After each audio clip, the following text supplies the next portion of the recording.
ആ ഉസ്താദിൻ്റെ അടുത്ത് വന്നിട്ട്, ഉസ്താദെ എനിക്ക് അതിയായ ആഗ്രഹം, നിങ്ങൾ ദ്വാരന്നപ്പോൾ വല്ലാത്തൊരു ആഗ്രഹം വന്നുപോയി തിരുനബിയെ കാണാനായിട്ട്. ഞാൻ എന്താണ് ചെയ്യേണ്ടത്? ഞാൻ എന്തൊക്കെ തെറ്റാണ് ഒഴിവാക്കേണ്ടത്? ഞാൻ എന്തൊക്കെ ഹൈറാണ് ചെയ്യേണ്ടത്? എൻ്റെ സ്വഭാവത്തിൽ എന്തൊക്കെയാണ് മാറ്റം വരേണ്ടത് എന്ന് ഉസ്താദിൻ്റെ അടുത്ത് വന്ന് ചോദിച്ച് ആ പിറ്റേന്ന് മുതൽ ഡേ 1 മുതൽ അയാൾ ആ പ്രവർത്തനത്തിൽ മുഴുകണ്ടേ? അല്ലെങ്കിൽ ഉസ്താദ് അങ്ങനെ വേറെന്തോണ്ട് ആദ്യം പറഞ്ഞു, ഉസ്താദ് വേറെന്തോ പറഞ്ഞാൽ അതിനാദ്യം പറയും. അപ്പൊ എന്റെ ആഗ്രഹമായിട്ട് ഹബീബിനെ കാണലും ഹബീബിനെ പ്രണയിക്കലും എത്തിയിട്ടില്ല. അത് സിറ്റുവേഷണൽ ആയിരുന്നു എന്നാണ് ഞാൻ ഈ പറയുന്നത്. അള്ളാഹു താല സിറ്റുവേഷണൽ മഹബത്തിൽ നിന്ന് നമ്മളെ രക്ഷിക്കുമാറാവട്ടെ. At least something is better than nothing. ഇങ്ങനെ വന്നപ്പോഴെങ്കിലും ഇങ്ങനെ അത് സംതിങ് ആണ്. പക്ഷെ സംതിങ് കൊണ്ട് ഹബീബിന്റെ കമാലിയത്തിൽ എത്തില്ല. കാരണം ഇത് ഇൻസാനുൻ കാമിലാണ്. പ്രണയത്തിന്റെ ദിവ്യമായ പ്രണയത്തിന്റെ മഹാലോകത്തിന്റെ കമാലിയത്തിന്റെ ലോകമാണ് അൽ ഇൻസാനുൻ കാമിൽ. ആ കമാലിയത്തിന്റെ പ്രണയത്തിലേക്ക് എത്താൻ കേവല പ്രണയം പറ്റൂല. പിന്നെ അള്ളാഹുവിന്റെ ഔദാര്യം കൊണ്ട് റഹ്മത്തുല്ലിൽ ആലമീൻ ആയതുകൊണ്ട് എങ്ങനെ ചൊല്ലിയാലും സ്വലാത്തിന് കൂലി വെച്ചിട്ടുണ്ട്, എങ്ങനെ ചൊല്ലിയാലും സ്വലാത്തിന് പ്രതിഫലം വെച്ചിട്ടുണ്ട്. ആ പ്രതിഫലം വെച്ചത് അത് നമ്മളെ പോലെയുള്ള സാധുക്കളെയൊക്കെ പരിഗണിച്ചിട്ടാണ്. ഇപ്പൊ സ്വലാത്തിനെ കുറിച്ച് പണ്ഡിതന്മാർ പറയാറുണ്ട്, എങ്ങനെ ചൊല്ലിയാലും സ്വലാത്തിന് പ്രതിഫലം ഉണ്ട്.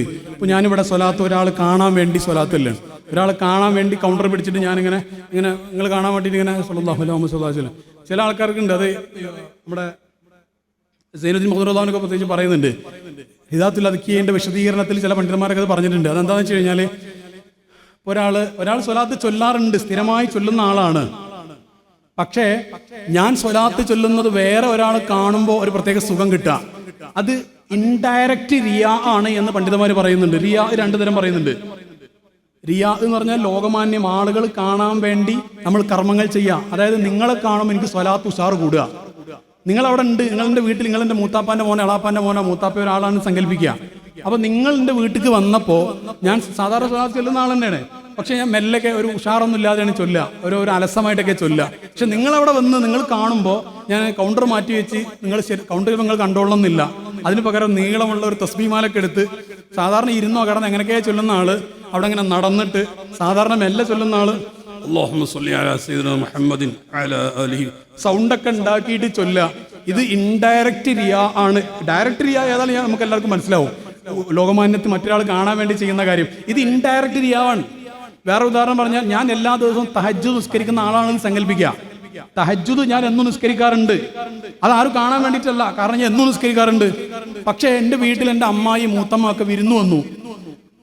അവർ വിരുന്നുള്ള ദിവസവും സാധാരണ എന്നും നിസ്കരിക്കുന്നത് പോലെ തന്നെ ഞാൻ തഹജ്ജുദ് നിസ്കരിച്ചു.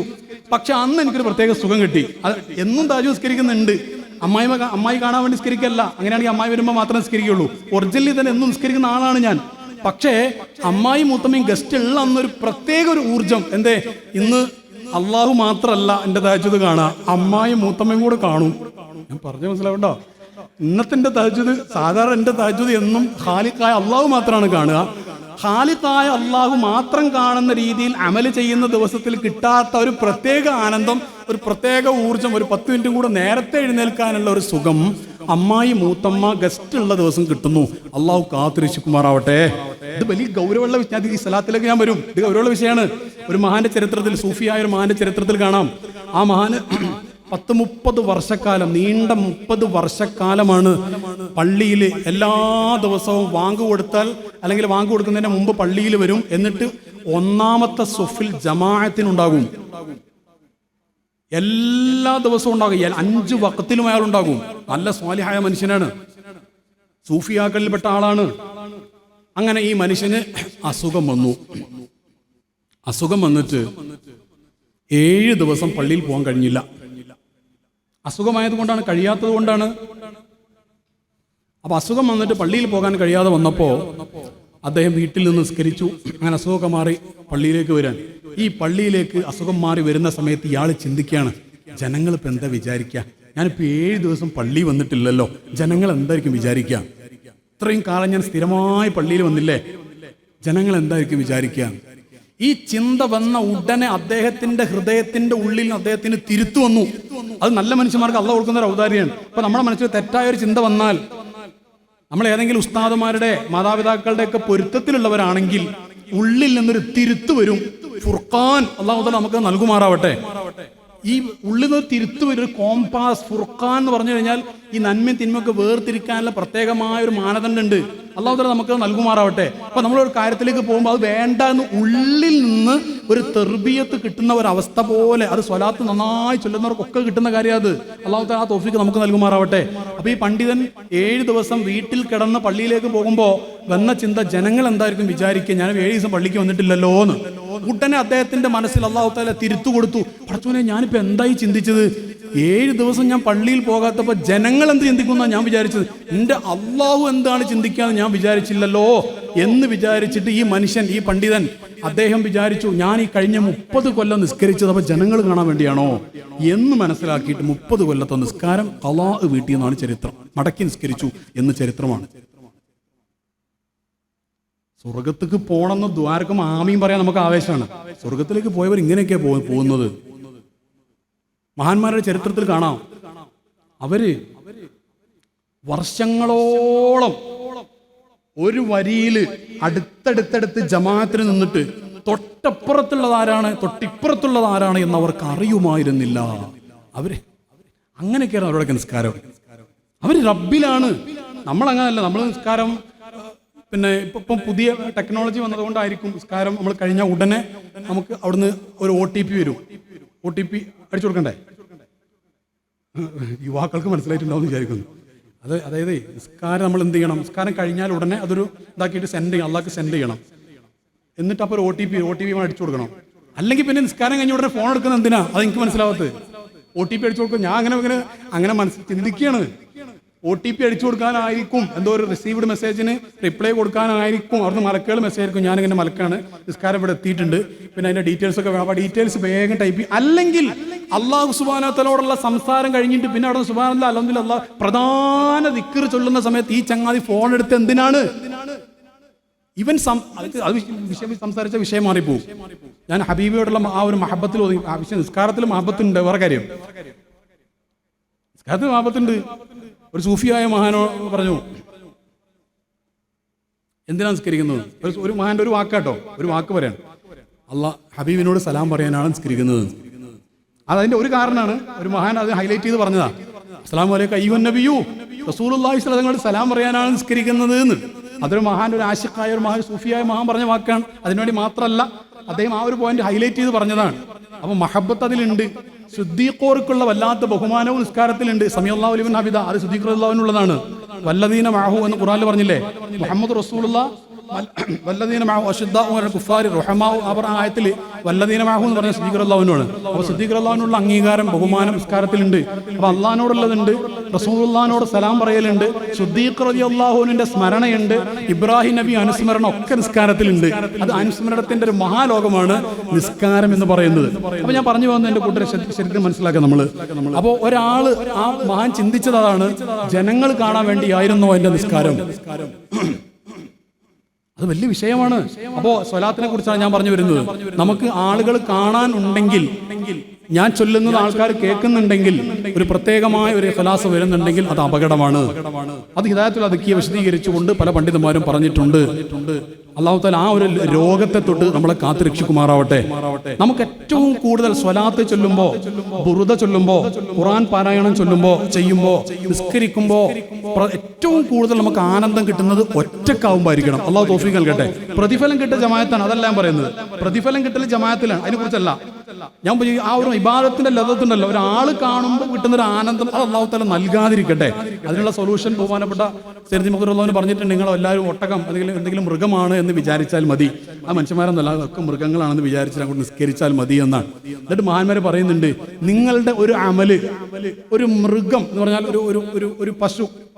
ഈ നാട്ടിൽ പശു ഇല്ലേ? പശു ഇല്ല ഇവിടെ ഉണ്ടല്ലോ. നിങ്ങളുടെ നിസ്കരിക്കുന്ന ഒരു പശു കാണുന്നതും ഒരു മനുഷ്യൻ കാണുന്നതും തമ്മിൽ നിങ്ങളുടെ ഹൃദയത്തിൽ എന്തെങ്കിലും വ്യത്യാസമുണ്ടെങ്കിൽ അത് രോഗമാകുന്നു എന്നാണ്.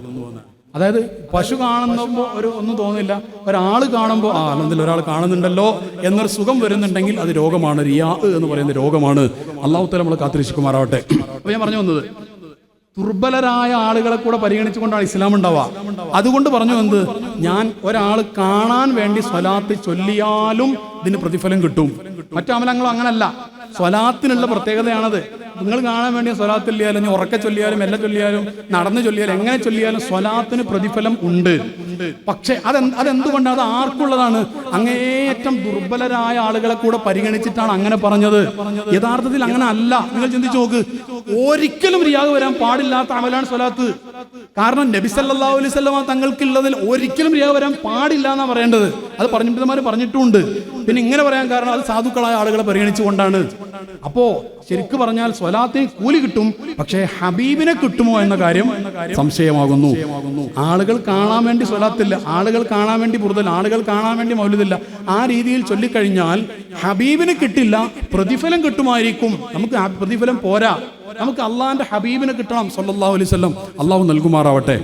മടവൂർ CM വലിയുള്ളാഹി ഖദ്ദസല്ലാഹു സിർറഹുൽ അസീസ് ജീവിതകാലത്ത് പറഞ്ഞത് കേട്ട ഒരാൾ ഒരിക്കൽ എന്നോട് പറഞ്ഞു, മടവൂർ CM വലിയുള്ളതിൻ്റെ അടുത്ത് 1000 ആളുകളൊക്കെ പല ദിവസങ്ങളിലും വരും, ചിലപ്പോൾ അതിൽ കൂടുതൽ ആളുകൾ വരും. എന്നിട്ട് മടവൂർ CM വലിയുള്ള പറയാണ്, എന്താ പറഞ്ഞത്, 1000 ആളുകൾക്ക് വരുന്നുണ്ട്, 2 ആൾ പോലും ചോദിക്കേണ്ടത് ചോദിക്കുന്നില്ല, 2 ആൾ പോലും ചോദിക്കേണ്ടത് ചോദിക്കുന്നില്ല എന്ന്. അത് ഞാൻ ഈ റസൂലുള്ളാഹി സ്വല്ലല്ലാഹു അലൈഹി വസല്ലമയുടെ മഹബ്ബത്തിന്റെ വിഷയത്തിലും ഉണ്ട്, ഞാൻ അതിലേക്ക് വരും. നമ്മൾ യഥാർത്ഥത്തിൽ എങ്ങനെയാണോ എന്ന് പറഞ്ഞാൽ സ്വലാത്ത് ചൊല്ലേണ്ട രീതിയിലല്ല, നമ്മൾ ആശ്വാസം കൊള്ളാണ്. മറ്റേവൻ കാണാൻ ചൊല്ലിയാലും കൂലി ഇട്ടുമായിരിക്കും. നമുക്ക് കൂലി പോരെ കൂട്ടരെ, ഹബീബിന് കിട്ടണം. അല്ലാഹു തആല സ്വല്ലല്ലാഹു അലൈഹി വസല്ലം അല്ലാഹു തആല തൗഫീഖ് നൽകട്ടെ. അതിൽ ഫോക്കസ് ചെയ്യൂ നിങ്ങൾ. ഈ നാടൊക്കെ നല്ല നാട്. എനിക്ക് ഈ നാടൊക്കെ ഒരുപാട് കാലത്ത് പരിചയമുണ്ട്. ഈ കുളത്തിൽ ഞാൻ ചാടി കുളിച്ചിട്ടുണ്ട്, ഞാനും ഈ കുഞ്ഞോമ്മ സഖാഫിയും കൂടെ. ആരും കാണാതെ പറഞ്ഞാൽ അള്ളാഹു കണ്ടിട്ടുണ്ട്, റസൂൽ കണ്ട്, മലക്കുകൾ കണ്ടിട്ടുണ്ടാവും, മഹാന്മാർ അറുവാകളുടെ കണ്ടിട്ടുണ്ടാവും. ഉസ്താദ് അന്ന് ലീവാണെന്ന് തോന്നുന്നു. ഉസ്താദ് ലീവുള്ള ദിവസം എല്ലാം വന്നിട്ട് കുളത്തിൽ കുറേ നേരം ചാടി കുളിച്ച് അതിൻ്റെ വീഡിയോ ഒക്കെ എടുത്തിട്ടുണ്ട്. സമ്മതപ്രകാരം അല്ലാതെ ആരും അങ്ങനെയല്ല, അതിക്രമിച്ച കാര്യം വന്നതല്ല. ഇവിടെയുള്ള ആൾക്കാരുടെ സമ്മതപ്രകാരം ഈ കുളത്തിൽ കുളിച്ചിട്ടുണ്ട്. നല്ല കുളമാണത്. അപ്പം ഞാൻ പറഞ്ഞു വന്നത്, ഈ നാടും പരിസരം, ഈ വടക്കേക്കാടും ഇതിൻ്റെ പരിസരങ്ങൾ എനിക്ക് ഒരുപാട് വർഷങ്ങളായിട്ട് അറിയാം. ഒരുപാട് നല്ല നല്ല ആളുകളുള്ള, മുത്തുനബി സല്ലല്ലാഹു അലൈഹി വസല്ലമ തങ്ങളെ നന്നായി സ്നേഹിക്കുന്ന, പിന്നെ അതേപോലെ അവിടുത്തെ കാണാൻ വലിയ തൗഫീഖ് കിട്ടിയ പല ആളുകളും ഉള്ള പ്രദേശമാണ് ഇതിൻ്റെ പരിസരങ്ങളൊക്കെ. ഈ നാട്ടിലും ഉണ്ടാകും, എനിക്കറിയില്ല എന്നേ ഉള്ളൂ. അപ്പം നമ്മുടെ ലക്ഷ്യം അതാണ്. ശരിക്കും പറഞ്ഞാൽ ഈ ലോകത്തൊരാൾക്ക് ഏറ്റവും പ്രധാനപ്പെട്ട ഒരു സന്തോഷം എന്ന് പറയുന്നത് നബി സല്ലല്ലാഹു അലൈഹി വസല്ലമ തങ്ങളെ കാണാൻ കഴിയുക എന്നുള്ളതാണ്. അത് അൺഡിസ്ക്രൈബിൾ ആണ്, പറയാൻ കഴിയില്ല. അത് ഓരോരുത്തരുടെ ദർജ അനുസരിച്ച് ഓരോരുത്തർ കാണുന്ന രൂപം, ഓരോരുത്തർ കാണുന്നത് ഓരോരുത്തരുടെ ദർജക്കനുസരിച്ചാണ്. എല്ലാവർക്കും ആ പ്രവിശാലമായ സുന്ദരമായ മുഖമൊന്നും കാണാൻ കഴിഞ്ഞോളുന്നില്ല. കാരണം അത് റസൂലുള്ളാഹി സ്വല്ലല്ലാഹു അലൈഹി വസല്ലമയുടെ സൗന്ദര്യത്തിന്റെ മാക്സിമത്തിൽ നമുക്ക് ആർക്കും കാണാൻ കഴിയില്ല. ഹഖീഖത്ത് മുഹമ്മദിയ മനസ്സിലാക്കാൻ എൻ്റെ ഒന്നും ബുദ്ധി തന്നെ പോരാ, നമ്മുടെ ബുദ്ധി തന്നെ പാകപ്പെടില്ല. എന്താണ് അന്നൂറുൽ മുഹമ്മദിയ അല്ലെങ്കിൽ ഹഖീഖത്ത് മുഹമ്മദിയ, റസൂലുള്ളാഹി സ്വല്ലല്ലാഹു അലൈഹി വസല്ലമയുടെ സത്ത അതെന്താണെന്ന് മനസ്സിലാക്കുന്നതിനെ പാകപ്പെടില്ല.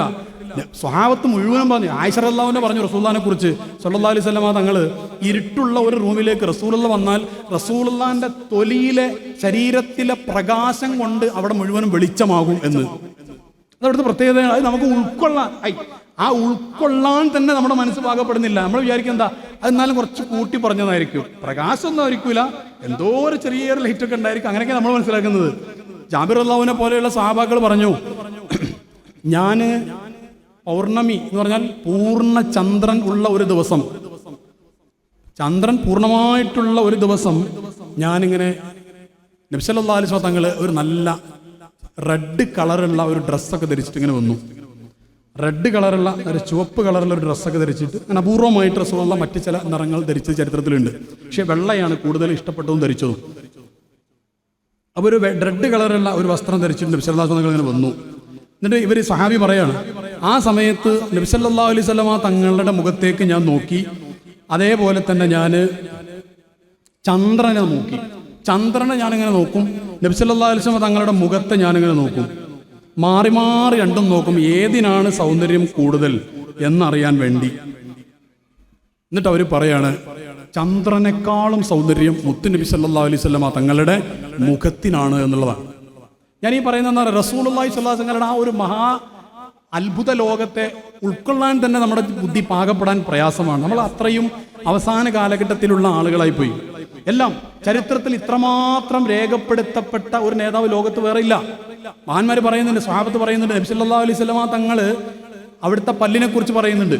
അവിടുത്തെ മുൻപല്ലുകൾ ചീർപ്പിന്റെ ആ ഓരോ ഇതുണ്ടാവില്ലേ, ചീർപ്പിന്റെ ഓരോ ഇതളുകൾ പോലെ നേർത്ത നല്ല നല്ല മനോഹരമായിട്ട് അങ്ങനെ വക്കൊപ്പിച്ച് നിൽക്കുന്ന ചെറിയ ഒരു വിടവുള്ള മനോഹരമായ സൗന്ദര്യമുള്ള പല്ലുകളാണ് മുത്തുനബി സല്ലല്ലാഹു അലൈഹി വസല്ലം തങ്ങളുടെ പല്ലുകൾ.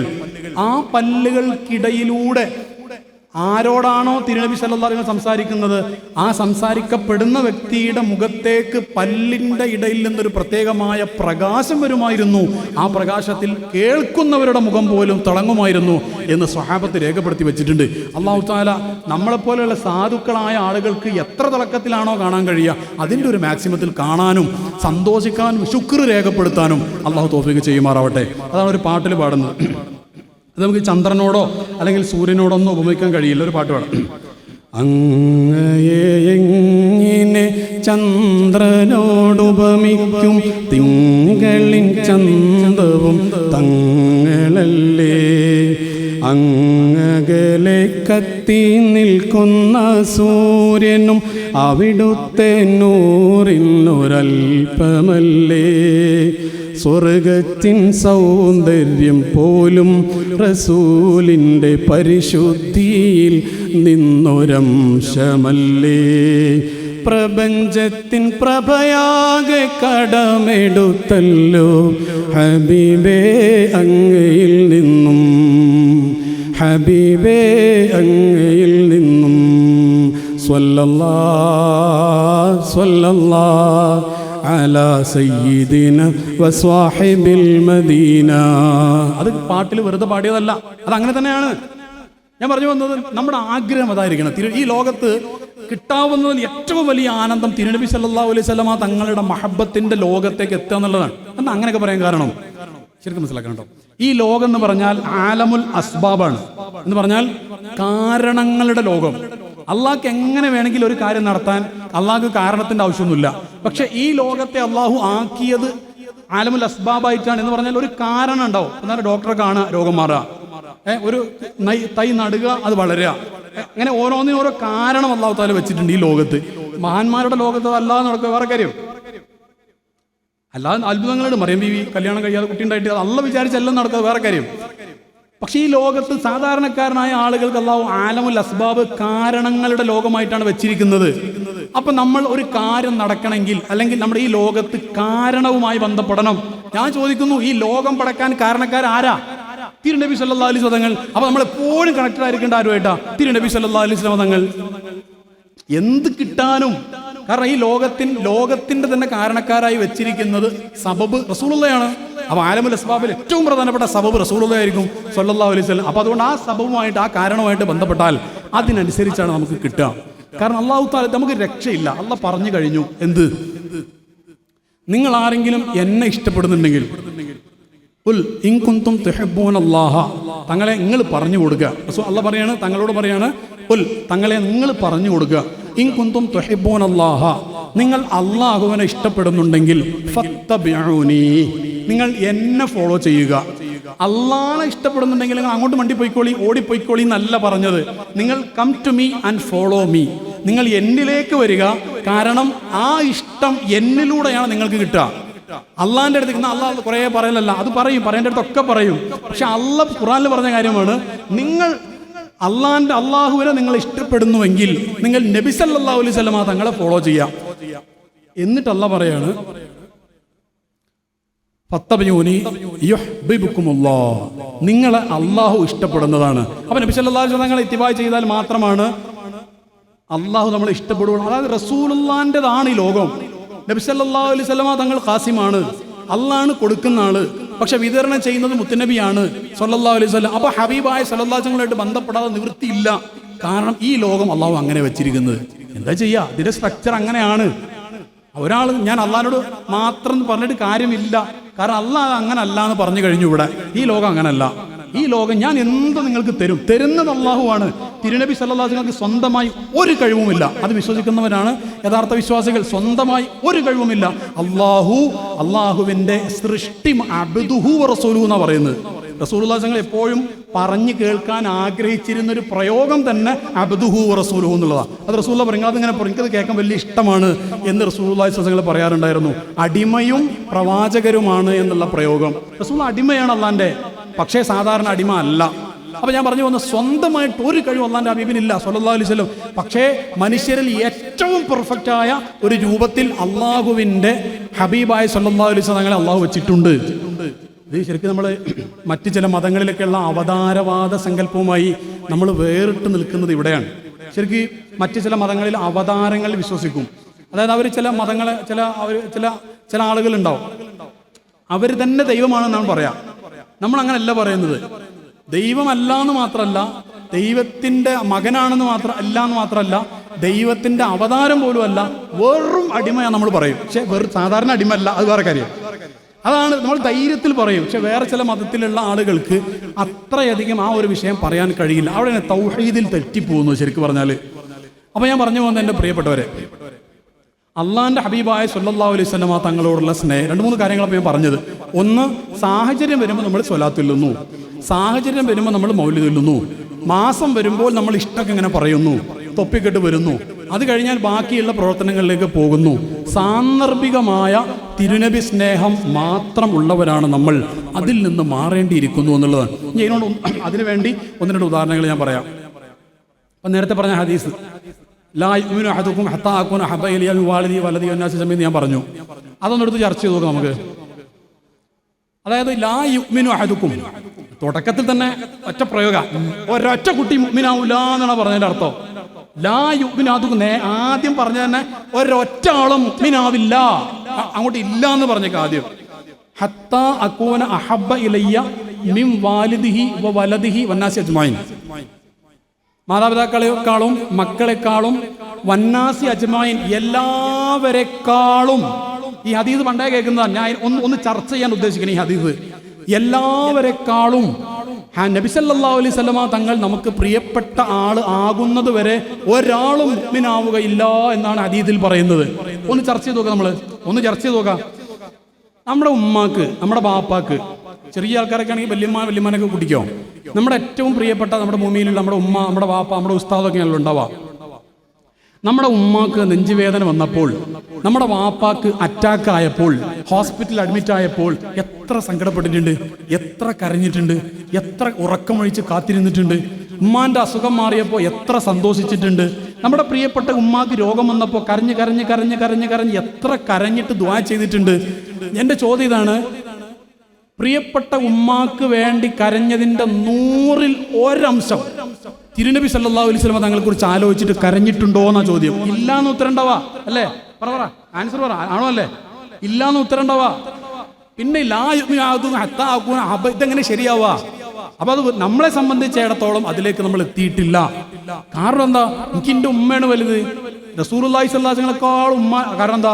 ഉമ്മാക്ക് വേണ്ടി കുറേ ഉമ്മാക്ക് വേണ്ടി കരയണം, ഉമ്മാക്ക് വേണ്ടി ദുആ ചെയ്യണം, ഒക്കെ വേറെ കാര്യം. അത് പഠിപ്പിച്ചത് റസൂലുള്ളാഹി സ്വല്ലല്ലാഹു അലൈഹി വസല്ലം. പക്ഷേ നബി സല്ലല്ലാഹു അലൈഹി വസല്ലം തങ്ങളെ കുറിച്ച് കരഞ്ഞത്, ഉമ്മാക്ക് വേണ്ടി കരഞ്ഞതിൻ്റെ എത്രയോ കുറവാണ്. ഉപ്പാക്ക് നെഞ്ചുവേദന വന്നിട്ട് നമ്മൾ വിതുമ്പി കരഞ്ഞ് പള്ളിയിൽ സ്വലാത്ത് മജ്‌ലിസിലേക്ക് സംഭാവനയും കൊണ്ട് വന്നിട്ടുണ്ട്. ആ സംഭാവനയും കൊണ്ട് വന്നതിൻ്റെ എത്രയോ ചെറിയൊരംശം മാത്രമേ തിരുനബി സല്ലല്ലാഹു അലൈഹി വസല്ലം തങ്ങളെ കുറിച്ച് പഠിക്കാനും ചിന്തിക്കാനും മനസ്സിലാക്കാനും നാം സമയം ചെലവഴിച്ചിട്ടുള്ളൂ. അതുകൊണ്ടാണ് ഞാൻ പറയുന്നത് നമ്മുടെ മഹബത്തായിട്ടില്ല എന്ന്. അള്ളാഹു നമുക്ക് നല്ല മഹബത്തിന്റെ റൂട്ട് നൽകുമാറാവട്ടെ. അതെല്ലാത്തിനേക്കാളും മേലെയാണ്. ഞാൻ വേറെന്ന് പറഞ്ഞുതരാം. നിങ്ങൾക്ക് അസുഖം വന്നപ്പോൾ, നിങ്ങൾക്ക് ജോലി പ്രശ്നം വന്നപ്പോൾ, നിങ്ങൾ പരീക്ഷയിൽ തോറ്റപ്പോൾ, നിങ്ങൾക്ക് പല പ്രശ്നങ്ങളുണ്ടായപ്പോൾ കരഞ്ഞിട്ടില്ലേ? ഇല്ലേ? അങ്ങനെ ആക്കി കരഞ്ഞിട്ടില്ലേ? കരച്ചിൽ വന്നിട്ടില്ലേ? ഈ നാട്ടുകാരെന്താ ഒന്നും മിണ്ടാത്തത്? അങ്ങനെ ആക്കി ഇവിടെ കരയാറൊന്നുമില്ലേ? നാട്ടിൽ കരയൂലേ? സങ്കടം വന്നാലും ഇങ്ങനെ എല്ലാവരും കരയൂ. തൃശ്ശൂർ ജില്ലക്കാര് തൃശ്ശൂർ സ്റ്റൈലിൽ കരയൂ, എറണാകുളം ജില്ലക്കാർ എറണാകുളം സ്റ്റൈലിൽ കരയൂ. നമുക്ക് സങ്കടം വരുമ്പോൾ കരഞ്ഞിട്ടില്ലേ? നമുക്ക് സങ്കടം വന്നിട്ട് കരഞ്ഞതിന്റെ 100-ൽ 1 ഹബീബിന് വേണ്ടി കരഞ്ഞിട്ടില്ല. അത് വന്നാസി അജ്മഈനിൽ ഞാനും പെടും. ലോകത്തുള്ള എല്ലാ ജനങ്ങളെക്കാളും എനിക്ക് റസൂലുള്ളാഹി സ്വല്ലല്ലാഹു അലൈഹി വസല്ലം ഇഷ്ടമാകുന്നത് വരെ ഞാൻ മുഅ്മിനായിട്ടില്ല എന്ന് പറഞ്ഞാൽ അത് ഞാനും പെടൂലേ? ഞാനും പെടും. എങ്ങനെ? എൻ്റെ വിഷയത്തിൽ ഞാൻ കുറെ കരഞ്ഞിട്ടുണ്ട്. എൻ്റെ വിഷയങ്ങൾക്ക് അത്ര പോലും ഹബീബിന്റെ വിഷയത്തിൽ കരഞ്ഞിട്ടില്ല. അപ്പോൾ ഹബീബിനേക്കാളും എനിക്ക് സ്ഥാനമുണ്ട് എന്ന് വന്നു. ഇതുകൊണ്ടൊക്കെയാണ് ഞാൻ പറയുന്നത് മഹബത്തുണ്ട് എന്ന് പറയുന്നത് നമ്മെ സംബന്ധിച്ചിടത്തോളം അത് തമാശയാണ്. നമുക്ക് മഹബത്തിന്റെ ലോകത്തേക്ക് എത്താൻ കഴിഞ്ഞിട്ടില്ല. അള്ളാഹു സുബ്ഹാനഹു വ തആല നമുക്ക് തൗഫീഖ് ചെയ്യട്ടെ. നേരത്തെ ഞാൻ പറഞ്ഞില്ലേ, ഒരു ഉസ്താദ് വന്നിട്ട് ദ്വാരന്നു, പടച്ചവനെ നിന്റെ ഹബീബിനെ കാണാനുള്ള തൗഫീഖ് നൽകണേ. ആ ദ്വാരുന്നിട്ട് ആ ദ്വാ ആ റസൂലുള്ളാഹിന്റെ സ്വപ്നം കാണുക എന്നുള്ളത് എല്ലാവരുടെയും ആഗ്രഹമാണ്. ഒന്ന് കൈവക്കിയേ, സ്വപ്നം കാണാൻ ആഗ്രഹിക്കുന്നൊരു കൈവക്കിയേ. റസൂലുള്ളാഹിന്റെ സ്വപ്നം കാണാൻ അതുമില്ലേ? ഉണ്ട്. കൈപ്പൊക്കിയാൽ കാണും, അങ്ങനെയൊന്നുമല്ലോ. അതൊരു ആഗ്രഹം. അല്ല കാണുന്നുണ്ട്, അല്ല ഇങ്ങനെ നോക്കുന്നുണ്ട്.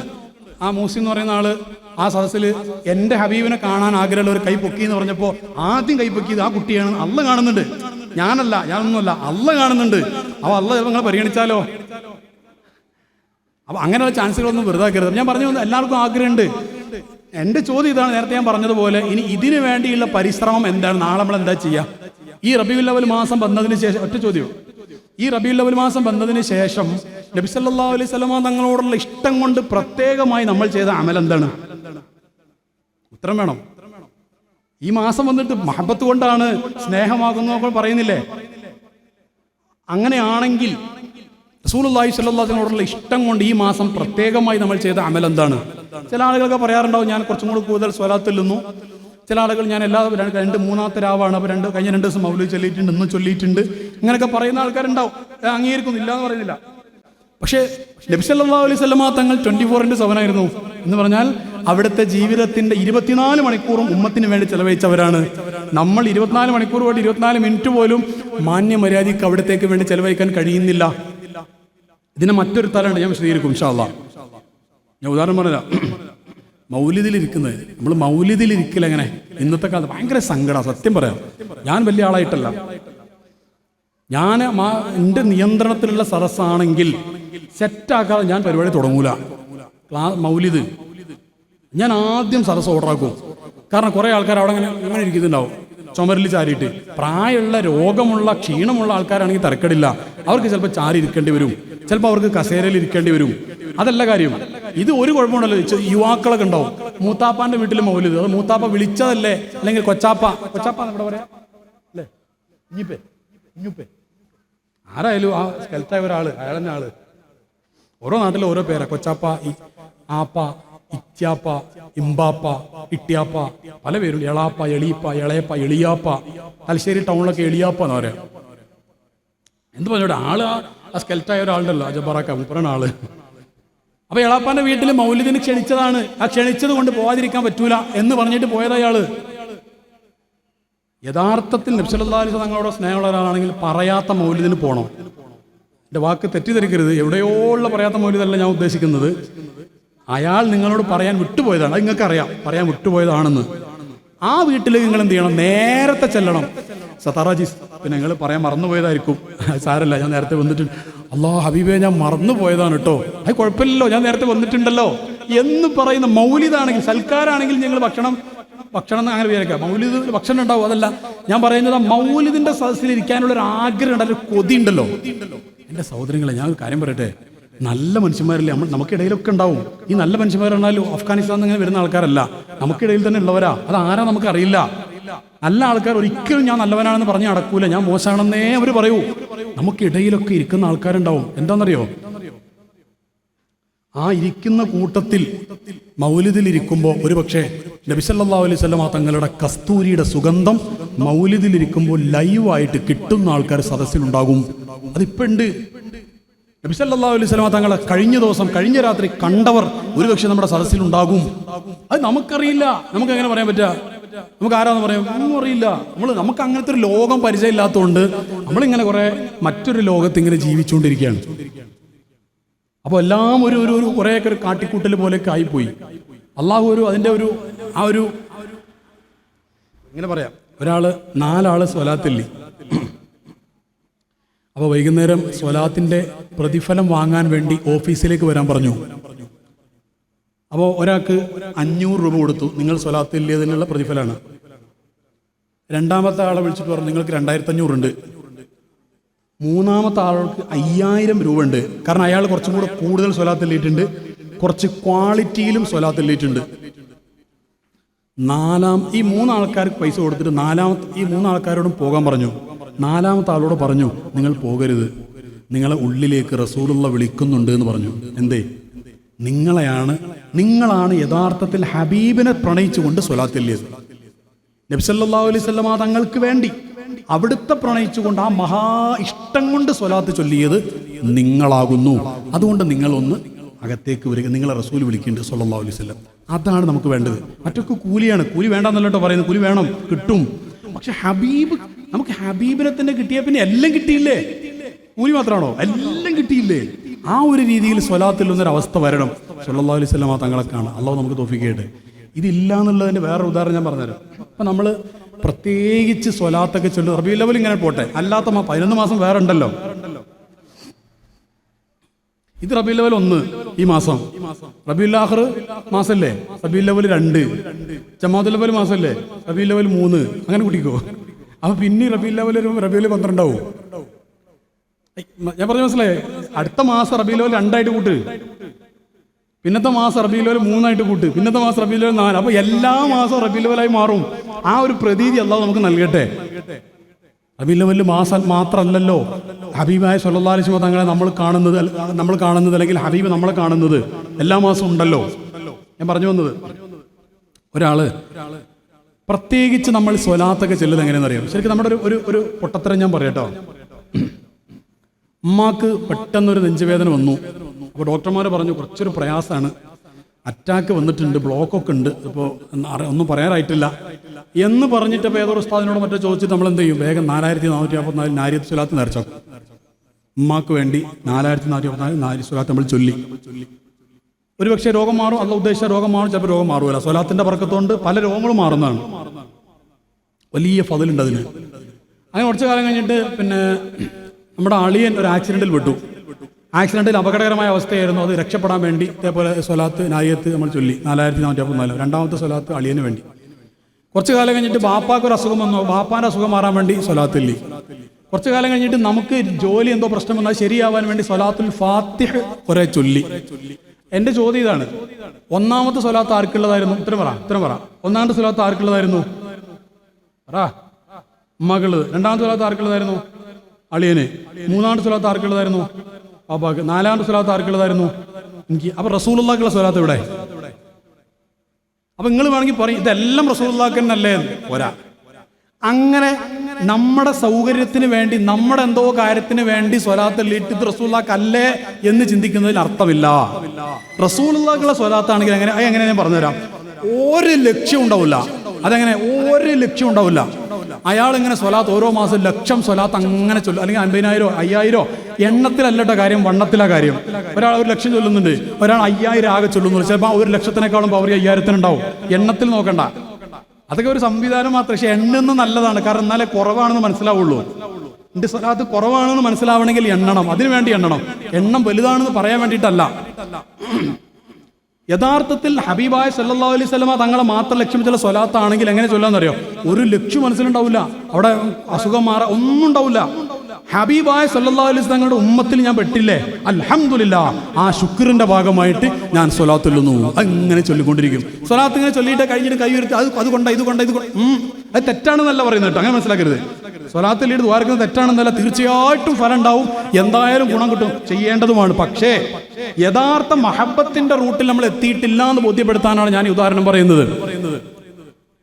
അല്ലെങ്കിൽ അള്ളാന്റെ ഖുർആനിൽ അല്ലാഹു ഒരു ആയത്ത് പറഞ്ഞു, ഇന്നല്ലാഹു വമലായികതു യസ്വല്ലൂന അലൻ നബി യാ അയ്യുഹല്ലദീന ആമനു സ്വല്ലു അലൈഹി വസല്ലിമു തസ്ലീമാ. ലബ്ബൈക് ലബ്ബൈക് ലബ്ബൈക് പറയണം ആ ആയത്ത് പറയുമ്പോൾ. ആയത്തല്ല, അങ്ങനെയുള്ള കാര്യങ്ങൾ പറയുമ്പോൾ ലബ്ബൈക്, ശരിയിട്ട് പഠിച്ചോനെ, അതൊരു തസ്ലീമാണ് പറയണമെന്ന്. നമ്മളെന്ത് ചെയ്യുക? അള്ളാഹു പറഞ്ഞിട്ടുണ്ടല്ലോ ഹബീബിന്റെ പേരിൽ സ്വലാത്തല്ലാൻ, അതിനെ അനുസരിക്കാൻ വേണ്ടി ഞാനിതാ സ്വലാത്തില്ലുന്നു. ലക്ഷ്യമൊന്നുമില്ല. ആ സ്വലാത്താണ് ഹബീബിനോടുള്ള പ്രണയം കൊണ്ടുണ്ടായ സ്വലാത്ത്. മറ്റേത് ഉമ്മാക്ക് വേണ്ടി നെഞ്ചുവേദന മാറാൻ, മറ്റേ ജോലി ശരിയാവാൻ, മറ്റേ ഊരവേദന മാറാൻ, മറ്റേ ലൈസൻസ് കിട്ടാൻ, മറ്റേ പാസ്പോർട്ട് ശരിയാവാനുള്ള സ്വലാത്തായിരുന്നു. റസൂലുള്ളാഹിന്റെ ഔദാര്യം കൊണ്ട്, കാരുണ്യം വിശാലമായതുകൊണ്ട് രോഗം മാറും, അസുഖം എല്ലാം മാറും. പക്ഷേ ഹബീബിന് കിട്ടൂല. അതാണ് ഞാൻ നേരത്തെ തുടക്കം മുതലേ പറഞ്ഞുകൊണ്ടിരിക്കുന്നത്. നിങ്ങൾ ശരിക്കും ഇപ്പം ഞാൻ ഈ പറഞ്ഞ പോയിന്റ് മനസ്സിലായല്ലോ. ഇനി ഒന്ന് ചിന്തിച്ചു നോക്കി, നമ്മൾ ഹബീബിനെ നമ്മുടെ വിഷയത്തിന് വേണ്ടി ഉപയോഗപ്പെടുത്തല്ലേ ചെയ്തിട്ടുള്ളൂ? അങ്ങോട്ട് യഥാർത്ഥ പ്രണയം ചെയ്തിട്ടുണ്ടോ? ഉത്തരം പറ. ഉണ്ടോ? ഇല്ലാന്ന് ബോധ്യപ്പെട്ടോ? എൻ്റെ ഉമ്മാന്റെ ആവശ്യത്തിന് ഹബീബിന്റെ സ്വലാത്ത് ഇങ്ങോട്ട് ഉപയോഗപ്പെടുത്തി, ബാപ്പാന്റെ രോഗത്തിന് വേണ്ടി ഹബീബിനെ ഇങ്ങോട്ട് ഉപയോഗപ്പെടുത്തി, സല്ലല്ലാഹു അലൈഹി വസല്ലം അളിയന് വേണ്ടി ഇങ്ങോട്ട് ഉപയോഗപ്പെടുത്തി, എനിക്ക് വേണ്ടി ഇങ്ങോട്ട് ഉപയോഗപ്പെടുത്തി. യഥാർത്ഥ പ്രേമം എന്ന് പറഞ്ഞാൽ എന്താ? യഥാർത്ഥ ഇഷ്ടം, യഥാർത്ഥ മഹബത്ത് പറയുന്നത് ഇങ്ങോട്ടൊന്നും പ്രതീക്ഷിക്കൂല. ആണോ? ഒരു ചങ്ങാതിക്ക് ഒരു ഭാര്യനോട് വല്ലാത്ത ഇഷ്ടമുണ്ടെങ്കിൽ നിക്കാഹ് കഴിഞ്ഞു, ഗിഫ്റ്റ് ഇങ്ങോട്ട് എന്തെങ്കിലും പ്രതീക്ഷിക്കലാണോ അതല്ല അങ്ങോട്ട് കൊടുക്കലാണോ യഥാർത്ഥ സ്നേഹങ്ങൾ പറ? ഏതാണ്? ഞാൻ മൈക്കും കൂടി ഇപ്പോൾ താഴത്തെ കൂടെ അങ്ങോട്ട് വരും. ഞാൻ ലൈവൊക്കെ ഉള്ളതുകൊണ്ടാണ് ഇങ്ങ് പ്രതികരിക്കണം, അതും പ്രതികരിക്കണം. യഥാർത്ഥ പ്രണയം ഇങ്ങോട്ട് ആഗ്രഹിക്കും. ഭാര്യൻ്റെ അടുത്ത് നിക്കാഹ് കഴിഞ്ഞ് ഭാര്യനെ കാണാൻ പോകുമ്പോൾ അവൾ ഗിഫ്റ്റ് തരുമെന്ന് വിചാരിച്ചിട്ട് പോയാലാണോ യഥാർത്ഥ പ്രേമം? ആണോ? അതല്ല ഭാര്യയ്ക്ക് ഒരു നല്ല ഫോണോ അല്ലെങ്കിൽ നല്ല ചോക്ലേറ്റ് കൊണ്ട് ഇങ്ങനെ ഏതാണ് യഥാർത്ഥ സ്നേഹം? ഏതാ? അങ്ങോട്ട് കൊടുക്കുന്നതല്ലേ? അപ്പൊ നിങ്ങൾ ആലോചിച്ച് നോക്കി, നമ്മൾ ഹബീബായ സല്ലല്ലാഹു അലൈഹി വസല്ലമയോടുള്ള സ്നേഹത്തിൽ ഇങ്ങോട്ട് പ്രതീക്ഷിച്ചിട്ടല്ല ഈ പോകുന്നത് മുഴുവനും. അങ്ങോട്ട് എന്താ കൊടുത്തത്? കൊടുത്തിട്ടില്ല. ഒരു മാറ്റം നടക്കും. നോക്കാം നമുക്ക്. ഖിയാമത്ത് നാളിന്റെ അവസാന കാലഘട്ടത്തിലേക്ക് നമ്മൾ പോയിക്കൊണ്ടിരിക്കുക. ഇത് ഞാൻ ഈ പറഞ്ഞ ചില യാഥാർത്ഥ്യങ്ങളാണ്. എനിക്ക് കുറേ കഥകൾ എനിക്കറിയാം. ശുദ്ധീക മഹാന്മാരായ സ്വഹാബികളെ സ്നേഹിച്ച കുറേ ചരിത്രങ്ങൾ എനിക്കറിയാം. അതിങ്ങനെ പറഞ്ഞു മാത്രം പോയിട്ട് കാര്യമില്ല. ഞാൻ എവിടെയാണ് എന്ന്, ഈ വിഷയത്തിൽ ഞാൻ എവിടെ നിൽക്കുന്നു എന്നുള്ളത് ബോധ്യപ്പെടണം. സ്വഹാബത്തിന്റെ ചരിത്രം ഞാൻ കുറച്ചുകൂടെ കഥയൊക്കെ പറയാം. സ്വഹാബത്തിന്റെ ചരിത്രം, സ്വഹാബത്ത് അങ്ങനെ സ്നേഹിച്ചിരുന്നു, മഹാന്മാർ ഇങ്ങനെ സ്നേഹിച്ചിരുന്നു. ശരി, ഈ മുഹ്സിൻ എങ്ങനെ സ്നേഹിക്കുന്നു എന്നുള്ളത് ചിന്തിക്കണ്ടേ? അപ്പോഴല്ല ഈ സംസാരം കൊണ്ട് എനിക്ക് ഉപകാരം കിട്ടുള്ളൂ. മഹാന്മാർ ചരിത്രമൊക്കെ കേട്ടിട്ട് ശരിയാണ് മാഷാ അല്ലാഹ് എന്ന് പറഞ്ഞിട്ട് പോയിട്ട് ഞാൻ എങ്ങനെയാണ് ഹബീബായിട്ട് അടുക്കുന്നത്? ഞാൻ സല്ലല്ലാഹു അലൈഹി വസല്ലം തങ്ങളോട് അടുക്കുന്ന ലോകത്തേക്ക് എത്തിയിട്ടില്ല എന്നുള്ളത് തിരിച്ചറിഞ്ഞ് നാളെ മുതൽ എന്ത് ചെയ്യണം? അപ്പോൾ ഞാൻ ഉദാഹരണം പറഞ്ഞുതരാം. നിങ്ങൾ ഒരു കാര്യമായൊരു മഹാൻ എന്നോട് പറഞ്ഞതൊരിക്കൽ, എന്നോട് പറഞ്ഞല്ല, എൻ്റെ ഒരു സുഹൃത്തിനോട് പറഞ്ഞ, അദ്ദേഹത്തിന് കുട്ടികളുണ്ടാവാൻ വേണ്ടി സ്വലാത്തെല്ലാം വേണ്ടി ആരോ നിർദ്ദേശിച്ചു കൊടുത്തു. അതിൽ തെറ്റൊന്നുമില്ല, കുട്ടികളുണ്ടാവാൻ വേണ്ടി സ്വലാത്തും എല്ലാം അതൊക്കെ റസൂലിന്റെ ഔദാര്യമാണ് സല്ലല്ലാഹു അലൈഹി വസല്ലം. പക്ഷെ ഒരു മഹാൻ അത് കേട്ടോ, ആശിഖായ ജീവിച്ചിരിക്കുന്ന ഒരു മഹാൻ, ഒരു പണ്ഡിതനാണ്, ഒരു വലിയ ഉസ്താദാ. ആ ഉസ്താദ് കേട്ടപ്പോൾ പറഞ്ഞു, മോനെ നിനക്ക് കുട്ടി ഉണ്ടാവാൻ വേണ്ടി നിന്റെ ഹബീബിന്റെ പേരിൽ നീ സ്വലാത്തില്ലാൻ പാടില്ല. അത് വല്ലാത്ത റിസ്കിന്റെ വർത്താനാണത്. എന്നിട്ട് ഇവനോട് ചോദിച്ചു, നീ എല്ലാ മാസവും സ്വലാത്ത് എല്ലാറുണ്ടോ എന്ന് ചോദിച്ചു. ഇല്ല, എപ്പോഴെങ്കിലും കൊഴിവിട്ടുമ്പോഴേ സ്വലാത്തുള്ളൂ. അപ്പൊ സ്ഥിരമായിട്ട് ഹബീബിന് ഇത്രയും ഒരു വലിയൊരു ഹബീബായ സല്ലല്ലാഹു അലൈഹി വസല്ലം കിട്ടിയിട്ട് ഈ ഇത്രയും വർഷങ്ങൾ ജീവിച്ചിട്ട് എനിക്കൊന്ന് പ്രണയിക്കാൻ കഴിഞ്ഞിട്ടില്ല. അപ്പൊ നിനക്കൊരു കുട്ടി ഇല്ല എന്നുള്ള കാരണം വന്നപ്പോൾ ആ ഹബീബിനെ ഉപയോഗപ്പെടുത്താം, ഉളുപ്പില്ല ചങ്ങായി നിനക്ക് എന്നാണ് ആ ഉസ്താദ് പറഞ്ഞത്. അത് തെറ്റാണെന്നല്ല, ആരും അങ്ങനെ മനസ്സിലാക്കണ്ട. സ്വലാത്ത് ചൊല്ലി ദുആ പറഞ്ഞാൽ വലിയ ഉത്തരം വേഗം കിട്ടും. പക്ഷെ എന്റെ ചോദ്യം, നമ്മുടെ ഈ ഈച്ചയുടെ, ഞാൻ ഒന്ന് ചോദിക്കട്ടെ, നമ്മുടെ കാര്യത്തിന് വേണ്ടി ദ്വാരക്കുക എന്ന് പറയുമ്പോൾ ഏത് കാര്യമാണത്? ഈച്ചയുടെ ചിറകിന്റെ വില പോലും ഇല്ലാത്ത ദുനിയാവിലെ ഏതൊക്കെയോ കാര്യങ്ങൾക്ക് വേണ്ടിയല്ലേ ഹബീബിനെ ഇങ്ങോട്ട് ഉപയോഗപ്പെടുത്തുന്നത്? എത്രത്തോളം നമ്മൾ ഹബീബായ സല്ലല്ലാഹു അലൈഹി വസല്ലമയുടെ പ്രണയത്തിൽ നിന്ന് അകലെയാണെന്ന് മനസ്സിലാക്കാൻ അത് മതിയാകും. ലക്ഷ്യമില്ലാതെ അങ്ങനെ ചൊല്ലുക, അല്ലാഹുമ്മ സ്വല്ലി അലാ സയ്യിദിനാ മുഹമ്മദിൻ വഅലാ ആലിഹി വസഹ്ബിഹി വസല്ലം, അല്ലാഹുമ്മ സ്വല്ലി, അങ്ങനെ ഇങ്ങനെ ചൊല്ലുന്നേ. ഹബീബിനോട് മാക്സിമം എന്ത് ചോദിക്കുക? പടച്ചവനെ നിന്റെ പൊരുത്തം തരണം, നിന്റെ ഹബീബായ സല്ലല്ലാഹു അലൈഹി വസല്ലമയോട് അവിടുത്തെ കൽബിൽ ഈ സാധുവിനൊരു സ്ഥാനം തരണം പടച്ചവനെ. അവിടുത്തെ കാണാൻ ആഗ്രഹമുണ്ട്, പക്ഷേ യോഗ്യത ഇല്ല പടച്ചവനെ. കാണാൻ ആഗ്രഹമുണ്ട്, ഇതിങ്ങനെ പറയാം, ആഗ്രഹമുണ്ട്, യോഗ്യതയില്ല. നിന്റെ ഔദാര്യം കൊണ്ട്, യോഗ്യത കൊണ്ട് കാണാൻ എന്നെ കൊണ്ട് കഴിയില്ല, നിന്റെ ഔദാര്യം കൊണ്ടൊന്ന് കാണിച്ചു തരണേ പടച്ചവനെ എന്നിങ്ങനെ പറഞ്ഞു നോക്കുക. അള്ളാഹു പരിഗണിക്കും, അള്ളാഹു പരിഗണിക്കുമാറാവട്ടെ. നമുക്ക് ഈ റബീഉൽ അവ്വൽ മുതൽ ഒരു മാറ്റത്തെക്കുറിച്ചൊന്ന് ചിന്തിച്ചു നോക്കുക. അങ്ങോട്ട് കൊടുക്കുക, അങ്ങോട്ട് ഗിഫ്റ്റ്, അങ്ങോട്ട് ഗിഫ്റ്റ് മുഴുവൻ അങ്ങോട്ട്. ഇനി വന്നൂടെ ഞാൻ പറഞ്ഞുതരാം. ഒരു പ്രത്യേക അടുപ്പത്തിൽ എത്തിക്കഴിഞ്ഞാൽ എന്തും ചോദിക്കാം റസൂലുള്ളാഹിനോട് സ്വല്ലല്ലാഹു അലൈഹി വസല്ലം. അടുപ്പത്തിലെത്താത്തവരെയും റസൂലുള്ളാഹി സഹായിക്കും, അള്ളാഹ് സഹായിക്കും. റസൂലുള്ളാഹിയിലൂടെ അള്ളാഹു സഹായിക്കും, റസൂലുള്ളാഹിയും സഹായിക്കും. അതെന്താ? അവിടുത്തെ ഔദാര്യമാണ്. പക്ഷെ അടുപ്പത്തിലെത്തിയാൽ പിന്നെ എന്തും കിട്ടും. ഒരു കാര്യമൊന്നുമില്ല. ഞാൻ ഒരു ചരിത്രം പറഞ്ഞുതരാം. ഒരു മഹാനായ ഒരു പണ്ഡിതൻ, ഈ കിതാബിൽ ഇമാമിങ്ങൾ രേഖപ്പെടുത്തിയൊരു സംഭവം ഞാൻ പറയുന്നത്, നൂറ്റാണ്ടുകൾക്ക് മുമ്പ് നടന്നൊരു സംഭവമാണ്. അള്ളാഹിന്റെ ഹബീബായ സല്ലല്ലാഹു അലൈഹി വസല്ലമ തങ്ങളെ വല്ലാതെ ഇഷ്ടപ്പെടുന്ന ഒരാള്, ഒരു പണ്ഡിതനാട്ടോ, ആ നാട്ടിൽ അറിയപ്പെട്ട പണ്ഡിതനാണ്. ഈ പണ്ഡിതന് 50,000 ദിനാറിന്റെ ആവശ്യമുണ്ട്. 50,000 ദിനാർ. അപ്പൊ ഉണ്ടെന്ന് പറഞ്ഞാൽ ആ പണ്ഡിതൻ ഒരാൾക്ക് കടം കൊടുക്കാനുണ്ട്, കടം വാങ്ങിയതാ. അതിന്റെ ഡേറ്റൊക്കെ തെറ്റി. അടുത്ത ദിവസം അതിൻ്റെ ഫൈനൽ ഡേറ്റാണ്. ആ ഡേറ്റിന് ഈ പൈസ കൊടുത്തിട്ടില്ലെങ്കിൽ ആൾക്കാർക്കിടയിൽ ആകെ വഷളാവും. ഈ പണ്ഡിതൻ ഒരുപാട് മാർഗം നോക്കി, ഒരു മാർഗം വിജയിക്കുന്നില്ല. അവസാനം ഈ പണ്ഡിതൻ ഹബീബായ സല്ലല്ലാഹു അലൈഹി വസല്ലം തങ്ങളെ വല്ലാതെ ഇഷ്ടപ്പെടുന്ന ഒരാളാണ്. അപ്പോൾ അദ്ദേഹം രാത്രി ഹബീബിലേക്കാണ് കൈ ഉയർത്തി ചോദിച്ചു, തങ്ങളെ നിങ്ങൾ എന്നെ സഹായിക്കണം, എനിക്ക് പൈസൻ്റെ അടുത്തില്ല. തരുന്നത് റബ്ബാണ് കേട്ടോ, റസൂലുള്ളാഹിക്ക് സ്വന്തമായി തരാൻ കഴിയില്ല, അള്ളാഹ്ക്കാണ് തരാൻ കഴിയുക. അള്ളാഹു ഹബീബിലൂടെ സഹായിക്കും സല്ലല്ലാഹു അലൈഹി വസല്ലം. റസൂലുള്ളാഹിനോട് ചോദിച്ചു, നിങ്ങൾ എന്നെ സഹായിക്കണം. അപ്പം അങ്ങനെ ചോദിച്ചപ്പോൾ അന്ന് രാത്രി നബി സല്ലല്ലാഹു അലൈഹി വസല്ലം തങ്ങൾ സ്വപ്നത്തിൽ വന്നു. ഈ പണ്ഡിതന്റെ സ്വപ്നത്തിൽ വന്നു. സ്വപ്നത്തിൽ വന്നിട്ട് കുറച്ചപ്പുറത്തുള്ള ഒരു നാട്ടിലെ ഒരു രാജാവിൻ്റെ രൂപം സ്വപ്നത്തിൽ കാണിച്ചു കൊടുത്തു. എന്നിട്ട് പറഞ്ഞു, ഈ രാജാവിൻ്റെ അടുത്ത് നിങ്ങൾ പോവുക, ഞാൻ പറഞ്ഞതാണ് എന്ന് പറയുക, 50,000 ദിനാർ ആ രാജാവ് നിങ്ങൾക്ക് തരും. അതേ രാത്രി തന്നെ ആ രാജാവിൻ്റെ സ്വപ്നത്തിൽ മുത്തുനബി സല്ലല്ലാഹു അലൈഹി വസല്ലം തങ്ങൾ ചെന്നിട്ട് പറഞ്ഞു, ഈ പണ്ഡിതന്റെ രൂപം കാണിച്ചു കൊടുത്തിട്ട് പറഞ്ഞു, ഇത് എൻ്റെ ആളാണ്, ഈ ആളെ നിങ്ങളുടെ അടുത്തേക്ക് ഞാൻ വരും, ഞാൻ പറഞ്ഞയച്ചതാണ്, 50,000 ദിനാർ കൊടുക്കണം, അയാൾക്ക് ആവശ്യമുണ്ട്, നിങ്ങൾ കൊടുക്കണം.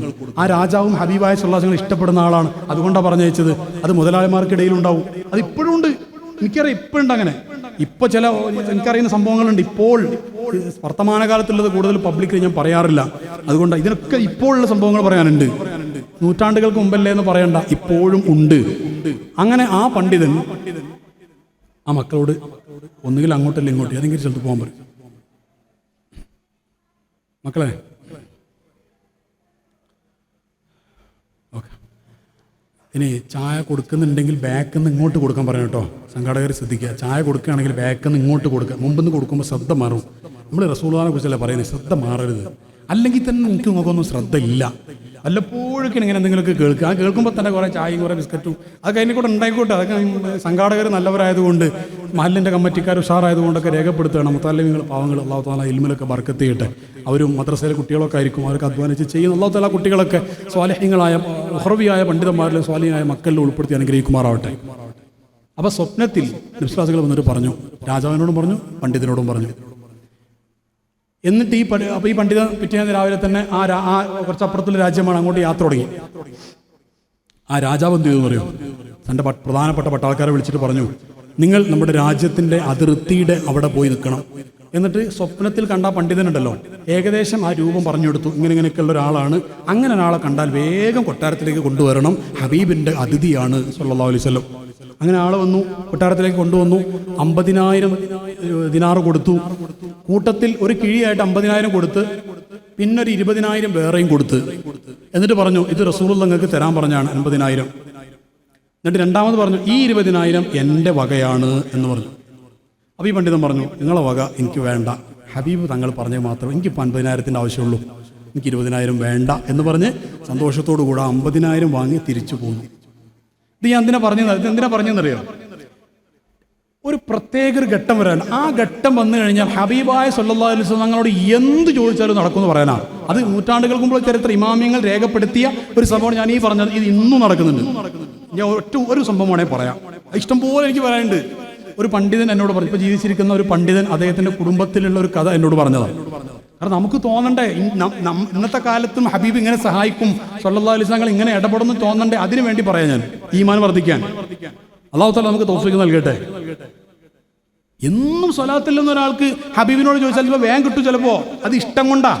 ഞാൻ പറഞ്ഞു മനസ്സിലായില്ല, എന്നും സ്വലാത്ത് ചെല്ലുന്ന ഒരാൾ റസൂലുള്ളാഹി സ്വല്ലല്ലാഹു അലൈഹി വസല്ലം ഒരു കാര്യം ചോദിച്ചാൽ ഇഷ്ടം കൊണ്ട് വേഗം കിട്ടും. എന്നും സ്വലാത്തല്ലാതെ ഇവൻ ആവശ്യം ഉണ്ടാവുന്ന സമയത്ത് മാത്രം സ്വലാത്തിൽ ചോദിക്കുന്നവനും കിട്ടും. പക്ഷെ ഇതൊരു രക്ഷ ഒഴിവാക്കുക എന്നുള്ള നിയത്തിലായിരിക്കും, ചിലപ്പോൾ പറയാൻ പറ്റൂല. ഇടങ്ങാറാക്കി ഇങ്ങനെ ചോദിച്ച് ഇടങ്ങാറാക്കിയിട്ട് ഒരു പക്ഷെ അങ്ങനെയൊക്കെ ആയിരിക്കും. ഇഷ്ടം കൊണ്ടാണോ അറിയില്ല, ഹബീബിന് ഇഷ്ടപ്പെടാൻ മാത്രമേ ഹബീബിന് അറിയുള്ളൂ സല്ലല്ലാഹു അലൈഹി വസല്ലം. പക്ഷെ എന്നാലും ആ മഹബത്തിന്റെ ആ ഒരു യഥാർത്ഥ റൂട്ടിലല്ല അത്.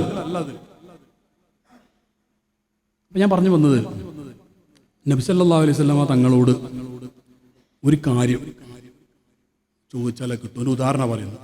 ഇപ്പോൾ ജീവിച്ചിരിക്കുന്ന മലപ്പുറം ജില്ലയിലെ ഒരു പണ്ഡിതൻ, എനിക്ക് പരിചയമുള്ള ആളാണ്. അദ്ദേഹത്തിൻ്റെ കുടുംബത്തിലുള്ള ഒരു അനുഭവം, അദ്ദേഹം ഒരു ആധികാരികതയുള്ള പണ്ഡിതനാണ്, അതുകൊണ്ട് അദ്ദേഹം പറഞ്ഞ് ഞാൻ ഉദ്ധരിക്കുന്നത്. അദ്ദേഹത്തിൻ്റെ കുടുംബത്തിൽ, മക്കളെ സംസാരിക്കില്ല, മക്കളെ ഈ ഇത് കൊടുക്കുന്ന ആൾക്കാരൊന്നും സംസാരിക്കല്ലേ, ശബ്ദം ഉണ്ടാക്കാതെ മെല്ലെ കൊടുക്കുക, ഒരു ശബ്ദം ഉണ്ടാക്കരുത്.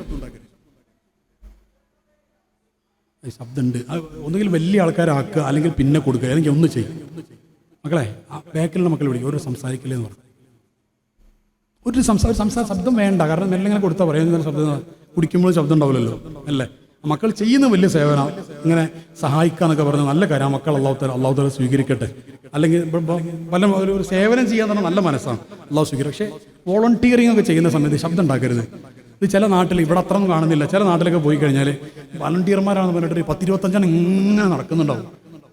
ഉസ്താദിൻ്റെ വയലുണ്ട്, ആ വയലൊന്നും ഒരു കേൾക്കില്ല. ആകെ ഈ വയൽ വെച്ചത് എല്ലാവർക്കും നന്നാവാനാ.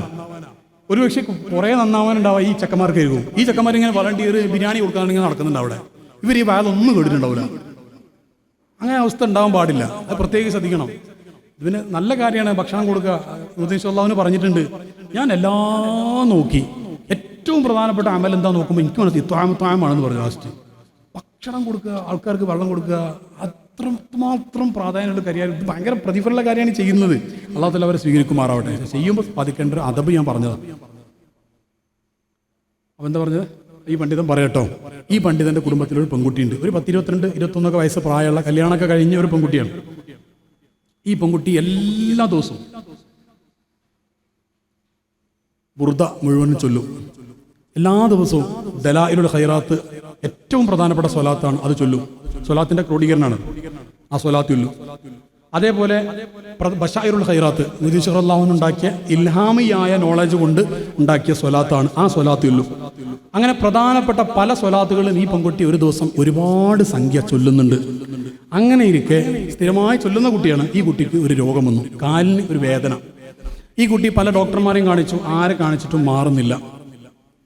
പല ആളുകളെയും കാണിച്ചു നോക്കി, പക്ഷേ രോഗം മാറുന്നില്ല, വേദന മാറുന്നില്ല, എത്രയായിട്ടും മാറുന്നില്ല. അവസാനം ഈ പെൺകുട്ടി സ്ഥിരമായി റസൂലുള്ളാഹിനോട് സ്വലാത്ത് ചൊല്ലുന്ന ആളാണല്ലോ. ആ ബന്ധം വെച്ചിട്ട് പറഞ്ഞു, തങ്ങളെ ഞാൻ ഇവിടെ ആദ്യം തന്നെ റസൂലുള്ളാഹിനോട് പറയാൻ മടി കൊണ്ടായിരിക്കും പറഞ്ഞില്ല. കാരണം എൻ്റെ കാലിൻ്റെ ചെറിയൊരു വേദന റസൂലുള്ളാഹിനോടൊക്കെ പറയണോ? റസൂലുള്ളാഹിനോട് വലിയ കാര്യങ്ങളല്ലേ പറയേണ്ടത്. നിസ്സാരയായ എൻ്റെ കാലിൻ്റെ വേദനയൊക്കെ ആദ്യമേ വിളിച്ചിങ്ങനെ പറയല, അതിനൊക്കെ ഒരു നാണം വേണ്ടേ? ഈ പെൺകുട്ടി ആദ്യം പറഞ്ഞില്ല. അവസാനം ഡോക്ടർമാരത്തൊക്കെ പോയിട്ട് മാറുന്നില്ല. അന്നേരം റസൂലുള്ളാഹിനെ വിളിച്ചു. എന്നിട്ട് പറഞ്ഞു, തങ്ങളെ എൻ്റെ കാലിൻ്റെ വേദന മാറുന്നില്ല, അങ്ങൊന്ന് ഇടപെട്ട് മാറ്റിത്തരുമോ എന്ന് ചോദിച്ചു. എന്നിട്ട് ആ പണ്ഡിതൻ്റെ നേരെ കുടുംബത്തിലുള്ള പെൺകുട്ടിയാണ്, പണ്ഡിതൻ്റെ മഹറമായ പെണ്ണാണ് ഈ പെൺകുട്ടി. എന്നിട്ട് ഈ പെൺകുട്ടിനോട് പണ്ഡിതൻ്റെ പെങ്ങളെ കുട്ടിയാണെന്ന് അർത്ഥം. എന്നിട്ട് ഈ പണ്ഡിതനോട് പറയാൻ, ഈ പെൺകുട്ടി ആ റസൂലുള്ളാഹിനെ വിളിച്ചിട്ട് പറഞ്ഞു, ഹബീബേ ഒന്ന് സഹായിക്കുമോ? അന്ന് രാത്രി, ആ ദിവസം രാത്രി നബി സല്ലല്ലാഹു അലൈഹി വസല്ലം തങ്ങൾ സ്വപ്നത്തിൽ വന്ന് ഈ പെൺകുട്ടിയുടെ കാലിന് എവിടെയാണോ വേദന ഉള്ളത്, ഹബീബ് ലോകത്തിന്റെ നേതാവ് മലപ്പുറം ജില്ലയിൽ ഏതോ ഒരു മൂലയിൽ കിടക്കുന്ന ഒരു സാധു പെൺകുട്ടിൻ്റെ കാലിൽ തടവിക്കൊടുത്തു. അവിടെ രോഗം മാറിയെന്ന് മാത്രമല്ല, എന്നിട്ട് അവസാനം ആ പണ്ഡിതൻ എനിക്കൊരു ഡീറ്റെയിൽ ആയിട്ട് എഴുതിയിട്ട് എനിക്ക് തന്നു. എൻ്റെ കയ്യിലുണ്ട്, എപ്പോഴും ഉണ്ട്, വീട്ടിലുണ്ട്. അതിലുണ്ട് എന്തെന്നറിയോ? ആ പെൺകുട്ടി എഴുതിയിരിക്കുന്നു, നബി സല്ലല്ലാഹു അലൈഹി വസല്ലം തങ്ങൾ എൻ്റെ ശരീരത്തിൽ കാലിൽ തടവി തന്നു. സ്വപ്നത്തിൽ നിന്ന് ഞാൻ ഉണർന്നു നോക്കുമ്പോൾ റൂം മുഴുവനും കസ്തൂരിയുടെ സുഗന്ധമായിരുന്നു. അടുത്ത ദിവസത്തിൻ്റെ തുടക്കം വരെ, അതായത് ആ ഒരു ഏതാനും മണിക്കൂറുകൾ വരെ റൂമിലും എൻ്റെ കാല് റസൂലുള്ള തൊട്ട ആ ഭാഗത്തും സല്ലല്ലാഹു അലൈഹി വസല്ലം കസ്തൂരിയുടെ സുഗന്ധം ഉണ്ടായിരുന്നു. ഏതോ ഒരാൾ പറഞ്ഞ് കേട്ടുകേൾവി, എല്ലാവരും ആധികാരികതയുള്ള ഒരു പണ്ഡിതൻ അദ്ദേഹത്തിൻ്റെ സ്വന്തം പങ്ങളുടെ മകൾക്കുണ്ടായ ഒരു അനുഭവം എന്നോട് പറഞ്ഞത് അദ്ദേഹത്തിൻ്റെ സമ്മതത്തോടു കൂടെ ഞാൻ റിപ്പോർട്ട് ചെയ്തതാണ്. ഇത് ഇന്നുണ്ട് എന്ന് പറയാനാണ് ഞാൻ നേരത്തെ പറഞ്ഞ ചരിത്രം. കുറെ മുമ്പുള്ള ഒരു ഇമാമിയങ്ങൾ ചരിത്രത്തിൽ രേഖപ്പെടുത്തിയ സംഭവം നേരത്തെ പറഞ്ഞത്. ഇതെന്താണ് ഞാൻ പറഞ്ഞത്? യഥാർത്ഥ ബന്ധം ഉണ്ടെങ്കിൽ ഹബീബ് അവിടെ വരും.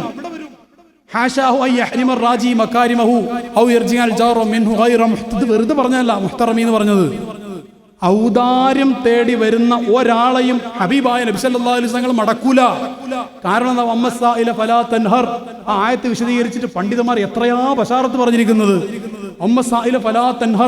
ആ ആയത്ത് വിശദീകരിച്ചിട്ട് നബി സല്ലല്ലാഹു അലൈഹി വസല്ലം അല്ലാഹ് പറയാ, നബി സല്ലല്ലാഹു അലൈഹി വസല്ലം തങ്ങളോട് എന്തെങ്കിലും ആരെങ്കിലും ചോദിച്ചാല് തരൂലാന്ന് റസൂലുള്ളാഹി പറയില്ല. അപ്പൊ ചോദ്യം, നമ്മൾ റസൂലുള്ളാഹിനോട് എന്ത് ചോദിച്ചാലും കിട്ടൂല, തരൂലാന്ന് റസൂലുള്ളാഹി പറയില്ല. പിന്നെ എന്താ നമുക്ക് കിട്ടാത്തത്? ചോദിക്കൽ എങ്ങനെ എന്നുള്ള യോഗ്യത നേടണം. അല്ലാഹു തആല യോഗ്യതയിലേക്ക് നമ്മളെ ഉയർത്തി തരുമാറാവട്ടെ. കണക്ഷൻ ഇല്ല, റേഞ്ച് ഉണ്ടെങ്കിലല്ലേ വിളിച്ചാൽ കിട്ടുള്ളൂ, അല്ലെങ്കിൽ ഔട്ട് ഓഫ് റേഞ്ച് എന്ന് പറയില്ലേ? പച്ചക്കുബയിലെ ടവറുമായിട്ട് ഒന്ന് കണക്ട് ചെയ്യണം. ആ കണക്ട് ചെയ്യുന്ന റേഞ്ച് ഉണ്ടെങ്കിൽ ഒരു കോൾ വിളിച്ചാൽ ആ കോൾ വിളിക്കാൻ തുടങ്ങുന്നതിന്റെ മുമ്പ് പച്ചക്കുബയിൽ വിവരമറിയും. ആശ്വസിപ്പിക്കാൻ വേണ്ടി അവർ വരും. അത് അവരുടെ സ്വഭാവമാണ് മക്കളെ. അല്ലാഹു തആല നമുക്ക് തൗഫീഖ് ചെയ്യുമാറാവട്ടെ. നാളെ എത്ര 136 തവണ ഖുർആനിൽ പേര് പറയപ്പെട്ട പ്രവാചകരാണ് കലീമുല്ലാഹി മൂസ നബി അലൈഹി സ്വലാത്തു വസ്സലാം. ആ മൂസ നബി അലൈഹി സ്വലാത്തു വസ്സലാം ഉലുൽ അസ്മിൽ പെട്ടവരാണ്. ഏറ്റവും പ്രധാനപ്പെട്ട 1,000-ലധികം അമ്പിയ പ്രവാചകന്മാരുണ്ട്. അതിൽ മുർസലീങ്ങളായിട്ടുള്ളവർ 313 അല്ലെങ്കിൽ കുറച്ചും കൂടെ കൂടുതൽ ഉണ്ടാവുള്ളൂ. ആകെ റിസാലത്ത് കൊണ്ട് കൽപ്പിക്കപ്പെട്ടവര് അതിൽ 5 ആളുകൾ മാത്രം ഏറ്റവും പ്രധാനപ്പെട്ടത്. നബി സല്ലല്ലാഹു അലൈഹി വസല്ലം തങ്ങൾ ഇബ്രാഹിം നബി കഴിഞ്ഞു കഴിഞ്ഞാൽ പിന്നെ മൂസ നബിയാ. ആ മൂസ നബിയുടെ പേര് 136 തവണ ഖുർആനിലുണ്ട്. ആ മൂസ നബി അള്ളാഹിനോട് ദുആർക്കാണ്, പടച്ചവനെ മുഹമ്മദ് നബിയുടെ ഉമ്മത്തിൽ ഒരു ചാൻസ് തരണേ അല്ലാഹ് എന്ന്. അത് ആ മൂസ നബി മാത്രമല്ല, ഇദ്രീസിൽ എല്ലാ നബിമാരും ദ്വാരന്നിട്ടുണ്ട്. മുഹമ്മദ് നബി സല്ലല്ലാഹു അലൈഹി വസല്ലം തങ്ങളുടെ ഉമ്മത്തിൽ ഒരു ചാൻസ് തരുമോ പടച്ചോനെ എന്ന് ഒരുപാട് ആൾക്കാർ ദ്വാരന്നിട്ടുണ്ട്. ഈസാ നബിക്ക് ആ ചാൻസ് അല്ലാഹ് കൊടുത്തിട്ടുണ്ട്. ഈസാ നബി ഇനി വരുന്നത് നബിയായിട്ടല്ല, മുഹമ്മദ് നബി സല്ലല്ലാഹു അലൈഹി വസല്ലം തങ്ങളുടെ ശരീരത്തിനെ സംരക്ഷിക്കാൻ വേണ്ടി ഈ ഉമ്മത്തിൽ മെമ്പർഷിപ്പ് എടുത്തിട്ടാണ് ഈസാ നബി വരിക. മദീനത്ത് പോയ ആൾക്കാർ മദീനത്ത് പോകുന്ന സമയത്ത് നബി സല്ലല്ലാഹു അലൈഹി വസല്ലം തങ്ങളുടെ ഖബർ ഷരീഫുള്ള തൊട്ടടുത്ത് സിദ്ദീഖ് റളിയല്ലാഹു അൻഹു ഉള്ള അതിൻ്റെ തൊട്ടപ്പുറത്ത് ഉമർ റളിയല്ലാഹു അൻഹു ഉള്ള ആ ഹുജറത്തു ഷരീഫ്, ആ സ്വർണ്ണത്തിൻ്റെ പാത്തിയുള്ള ആ ഭാഗം, അവിടത്തേക്ക് നമ്മളിങ്ങനെ എത്തുന്ന സമയത്ത് ഇടത് ഭാഗത്ത് റൗലത്തു ഷരീഫ് ആയിരിക്കും, ഇടത് ഭാഗത്ത് കുറേ സ്ഥലത്ത് റൗലായിരിക്കും. ആ റൗല ഇങ്ങനെ കഴിഞ്ഞിട്ട് ആ ഒരു കെട്ടിൻ്റെ ഉള്ളിലാണല്ലോ നബി സല്ലല്ലാഹു അലൈഹി വസല്ലം ആ ഷറഫാക്കപ്പെട്ട ശരീരമുള്ളത്. ആ ഷറഫാക്കപ്പെട്ട ശരീരമുള്ള ആ കെട്ടിൻ്റെ ഹുജറത്തു ഷരീഫിൻ്റെ മുമ്പിലേക്ക് നമ്മൾ എത്തുമ്പോൾ ആദ്യം അവിടെ രണ്ട് സെക്ഷനായിട്ട് ഉണ്ടാവുക. അതിൻ്റെ ഇടയ്ക്ക് ഒരു മതിലൊക്കെ ഒരു തൂണൊക്കെ ഉണ്ടാവും. അപ്പോൾ ഈ തൂണിൻ്റെ ആദ്യ സെക്ഷൻ അവിടെ 2 ദ്വാരങ്ങളുണ്ട്. ആ 2 ദ്വാരങ്ങളിലും ഒന്നും ഇല്ല, അത് കാലിയാണ് ആ സ്ഥലം. രണ്ടാമത്തെ ഒരു തൂണ് കഴിഞ്ഞിട്ട് രണ്ടാമത്തെ സ്ഥലമുണ്ട്, അവിടെ ആദ്യത്തെ കുറച്ച് പ്രത്യേകമായി സ്വർണം കൊണ്ട് പ്രത്യേകമായ രീതിയിലാക്കി വെച്ചിട്ടുണ്ട്. അവിടെ എഴുതിയിട്ടുണ്ട് ഹുന മുഹമ്മദ് റസൂലുള്ളാഹി എന്നവിടെ എഴുതി വെച്ചിട്ടുണ്ട്. പുറത്ത് സയ്യിദുനാ അബൂബക്കർ സിദ്ദീഖ്, സയ്യിദുനാ ഉമർ റളിയല്ലാഹു അൻഹു, ഇങ്ങനെയാണ് രൂപമുള്ളത്. അറിയാത്തവർ ആദ്യത്തെ നോക്കിയിട്ട് കാണില്ല എന്നൊക്കെ പറയും. ആദ്യത്തെ സ്ഥലം കാലിയാണ്. അത് ആർക്കുള്ളതാണ്? ഈസാ നബി അലൈഹി സ്വലാത്തു വസ്സലാമിനുള്ളതാണത്. ഈസാ നബി അലൈഹി സ്വലാത്തു വസ്സലാം ഈ ഉമ്മത്തിൽ വരും, റസൂലുള്ളാഹിന്റെ ഉമ്മത്തിലെ മെമ്പറായിട്ട് വരും സല്ലല്ലാഹു അലൈഹി വസല്ലം. എന്നിട്ട് ദൗത്യക്ക് പൂർത്തീകരിച്ചിട്ട് അവരുടെ റൂഹും ഇസ്രായേൽ പിടിക്കും. എന്നിട്ട് ഈസാ നബി കിടക്കുന്നത് ഹബീബായ സല്ലല്ലാഹു അലൈഹി വസല്ലം തൊട്ടിപ്പുറത്തുള്ള ഇപ്പോൾ കാലിയായി കിടക്കുന്ന ആ സ്ഥലത്തായിരിക്കും. ഇതൊരു രസമായിരിക്കും. മദീന എന്ന് പറഞ്ഞാൽ സ്നേഹത്തിന്റെ, പ്രണയത്തിന്റെ, പ്രപഞ്ചത്തിന്റെ ഒരു വല്ലാത്ത ഒരു ആവിഷ്കാരമാണ്. അല്ലാഹു അത് അനുവദിക്കാനുള്ള തൗഫീഖ് നമുക്ക് നൽകുമാറാവട്ടെ. ഈ ഒരു റബീഉൽ അവ്വലിലെങ്കിൽ എന്തെങ്കിലും ഒരു കണക്ഷൻ എൻ്റെ മൊബൈലിൽ, ഈ മൊബൈലിൽ, മറ്റേ മൊബൈലിലൊക്കെ ഉണ്ട്. കുറേ ചെറുപ്പക്കാർ, കൂടുതൽ ചെറുപ്പക്കാരാണ് എൻ്റെ മൊബൈലിൽ, കുറേ ചെറുപ്പക്കാരാണ്, പ്രായമുള്ള ആൾക്കാരല്ല, ചെറുപ്പക്കാർ. എത്ര ആളുകളാണെന്ന് പറയാം കരഞ്ഞ് മെസ്സേജ് അയക്കുക. സാറേ ഇന്നും കണ്ടില്ല, എന്ത് റസൂലിനെ കണ്ടില്ല എന്ന് പറഞ്ഞാണ് മെസ്സേജ് അയക്കുന്നത്. നമുക്ക് അവരെന്തൊക്കെ ചെയ്തിട്ടുണ്ടെന്ന് അറിയാം. ഞാൻ ഈ പറഞ്ഞ പോലെ സ്വലാത്തെല്ലാം തുടങ്ങി എൻ്റെ കഴിവല്ല കേട്ടോ, നമുക്ക് ഉസ്താദുമാരുടെ നിന്നൊക്കെ കിട്ടുന്നതാണ്. നമ്മളീ പറയുന്ന രീതിയിൽ ഇവർ സ്വലാത്ത് ചൊല്ലുന്നുണ്ട്, ലക്ഷ്യങ്ങളൊക്കെ മാറ്റിയിട്ടുണ്ട്. റസൂല് ഹബീബ് എന്നുള്ള ലക്ഷ്യം എന്നല്ല, വേറെ ഒന്നുമില്ല. ആ ലക്ഷ്യത്തിലെത്തിയിട്ട് സ്വലാത്ത് ചൊല്ലി വുളൂഎടുത്ത് വലതുഭാഗത്ത് ചെരിഞ്ഞ് എല്ലാം വൃത്തിയായിട്ട് കിടന്നിട്ട് കാണണം എന്നുള്ള അങ്ങേറ്റത്തെ ആഗ്രഹത്തോടെ കിടന്നിട്ട് രാവിലെ കാണാത്തപ്പോൾ സങ്കടമൊക്കെയാണ് ഇവർ മെസ്സേജ് അയക്കുന്നത്. അങ്ങനെ കരഞ്ഞ് മെസ്സേജ് അയച്ച പലരും പിറ്റീന്ന് അടുത്ത ആഴ്ച, അടുത്ത മാസം, അടുത്ത വർഷം കണ്ടിട്ടുമുണ്ട്. എൻ്റെ പ്രിയപ്പെട്ട കൂട്ടുകാരന് 30 വയസ്സുള്ള ചെറുപ്പക്കാരന് ഇക്കഴിഞ്ഞ 2-3 ആഴ്ച മുമ്പ്, അദ്ദേഹം ഗൾഫിൽ ജോലി ചെയ്യുന്ന ആളാണ്. അള്ളാന്റെ ഔദാര്യം കൊണ്ട്, ഹബീബായ സല്ലല്ലാഹു അലൈഹി വസല്ലമയുടെ കാരുണ്യം കൊണ്ട് ആ ചെറുപ്പക്കാരൻ എപ്പോഴും എന്നോട് ഒറ്റ കാര്യമേ പറയുള്ളൂ, എനിക്ക് ഹബീബിനെ കാണാൻ, വേറെ ഒന്നുമല്ല പറയാം. അവസാനം റബ്ബിന്റെ ഔദാര്യം കൊണ്ട് സുന്ദരമായ രൂപത്തിൽ ഹബീബിനെ ആ ചെറുപ്പക്കാരൻ കണ്ടു. അൽഹംദുലില്ലാ. അള്ളാഹു നമുക്ക് ഒരുപാട് തവണ തൗഫീഖ് നൽകുമാറാവട്ടെ. ആ കൂട്ടത്തിൽ ഡോക്ടർമാരുണ്ട്, എനിക്ക് മെസ്സേജ് കൂടുതൽ ഡോക്ടർമാരുണ്ട്, എഞ്ചിനീയർമാരുണ്ട്, ബിസിനസ് എല്ലാവരും ഉണ്ട്, പണ്ഡിതന്മാരുണ്ട്. നമ്മുടെ സുഹൃത്ത് വലയത്തിൽ കുറേ പണ്ഡിതന്മാരും തങ്ങന്മാരൊക്കെ ഉണ്ട്. കാരണം അത് നമുക്ക് ഇഷ്ടമാണ്. കാരണം പണ്ഡിതന്മാരോടും തങ്ങന്മാരുടെ കൂട്ടുകെട്ടുമ്പോൾ ഭയങ്കര സന്തോഷമാണത്. എത്ര ആളുകളാണെന്നറിയൂ. അതാണ് മക്കളെ ലോകം. ദുനിയാവ് എന്ന് പറഞ്ഞു കഴിഞ്ഞാൽ ഒരു 10-60-70 കൊല്ലല്ലേ. അത് അല്ലാഹു തആല ഇസ്സത്തോടെ ജീവിക്കാൻ നമുക്ക് തൗഫീഖ് നൽകുമാറാവട്ടെ. ദുനിയാവ് വേണം എന്ന് പറഞ്ഞാൽ എങ്ങനെ? ദുനിയാവ് നമുക്ക് ഹുബ്ബു ദുനിയ വ കറാഹിയത്തുൽ മൗത്ത്, അത് ഹബീബായ സല്ലല്ലാഹു അലൈഹി വസല്ലം തങ്ങളിലേക്കുള്ള യാത്രയുടെ ഒരു തടസ്സമാണത്. ഹുബ്ബു ദുനിയ വ കറാഹിയത്തുൽ മൗത്ത് എന്ന് പറഞ്ഞാൽ ദുനിയാവിനോട് വല്ലാതെ ഇഷ്ടം ഉണ്ടാവുക എന്ന് പറഞ്ഞാൽ ഇവിടെ കുറേ കച്ചവടം ചെയ്യാം, ഇവിടെ കുറേ ഭൂമി ഉണ്ടാകും, അതൊന്നും വേണ്ടെന്നല്ല, എല്ലാം വേണം. എങ്ങനെയായിരിക്കണം? ഓരോ അനുഗ്രഹങ്ങൾ ഇങ്ങനെ കൂടുമ്പോഴും ശുക്ർ വർദ്ധിക്കണം, നന്ദി വർദ്ധിക്കണം. നന്ദി. ഒരാളെ കുറ്റം പറഞ്ഞാൽ 1-2 കാര്യങ്ങൾ പറഞ്ഞ് അവസാനിപ്പിക്കും. സമയം ഇൻഷാ അല്ലാഹ് ഞാൻ കൂടുതൽ നീട്ടിക്കൊണ്ടുപോകില്ല, അവസാനിപ്പിക്കത്തിലേക്ക് ഞാൻ വരും. ഒന്ന് എഴുന്നേറ്റിരുന്നാലും നമ്മളല്ലേ പറഞ്ഞ നേരമല്ലേ. ഒരു പാട്ട് പാടാം എല്ലാവർക്കും കേട്ടോ. പാടുമ്പോൾ മറ്റേ മൈക്കിൻ്റെ അവിടെ പറയും ഡിലേ കൂട്ടി വെക്കാൻ പറയും. എല്ലാവരും പാടിക്കോളും. പാടുമ്പോഴേ ഡിലേ കൂട്ടിയിട്ട് പാട്ടിനെ സെറ്റ് ആക്കണം കേട്ടോ. പാടുമ്പോൾ അത് റസൂലുള്ളാഹിന്റെ പാട്ടല്ല, അത് രസമാണ്. നിങ്ങൾ ശ്രദ്ധിച്ചിട്ടുണ്ടോ അറിയില്ല. ബുറുദ പാടുമ്പോൾ നമ്മളിങ്ങനെ ആടണം, ഇങ്ങനെ നിൽക്കരുത്. എന്താ തെളിവ്? വഹുവ യതനായലു വ യതഹറക്. ഇമാം ഖർബൂത്തി രേഖപ്പെടുത്തിയ ആ കിതാബിൽ ഉദ്ധരണി ഞാനാ പറഞ്ഞത്. എന്താ സംഭവം? നബി സല്ലല്ലാഹു അലൈഹി വസല്ലം തങ്ങളില്ലേ, അവിടുത്തെ പേരിൽ ഇമാം ബൂസരി ബുർദ ഉണ്ടാക്കിയില്ലേ? ആ ബുർദ റസൂലുള്ളാഹി സ്വല്ലല്ലാഹു അലൈഹി വസല്ലമക്ക് സ്വപ്നത്തിൽ ഇമാം ബൂസരി കേൾപ്പിച്ചില്ലേ, ചൊല്ലിക്കൊടുത്തില്ലേ? ആ ചൊല്ലിക്കൊടുത്ത് റസൂലുള്ളാഹി എന്താ ചെയ്തത്? വഹുവ യതനായലു വ യതഹറക് എന്ന് പറഞ്ഞാൽ ഇളം തെന്നൽ കാറ്റിങ്ങനെ ഉണ്ടാകുന്ന സമയത്ത് ഇലകൾ ഇങ്ങനെ ആടുന്നത് പോലെ ഹബീബ് ഇങ്ങനെ ആടി ആനന്ദത്തോടെ അത് കേൾക്കുകയായിരുന്നു എന്ന് കിതാബിലുണ്ട്. അപ്പൊ ഹബീബിന്റെ പാട്ടുകൾ ഇങ്ങനെ നിൽക്കരുത്, കൈ കെട്ടും ചെയ്യരുത്.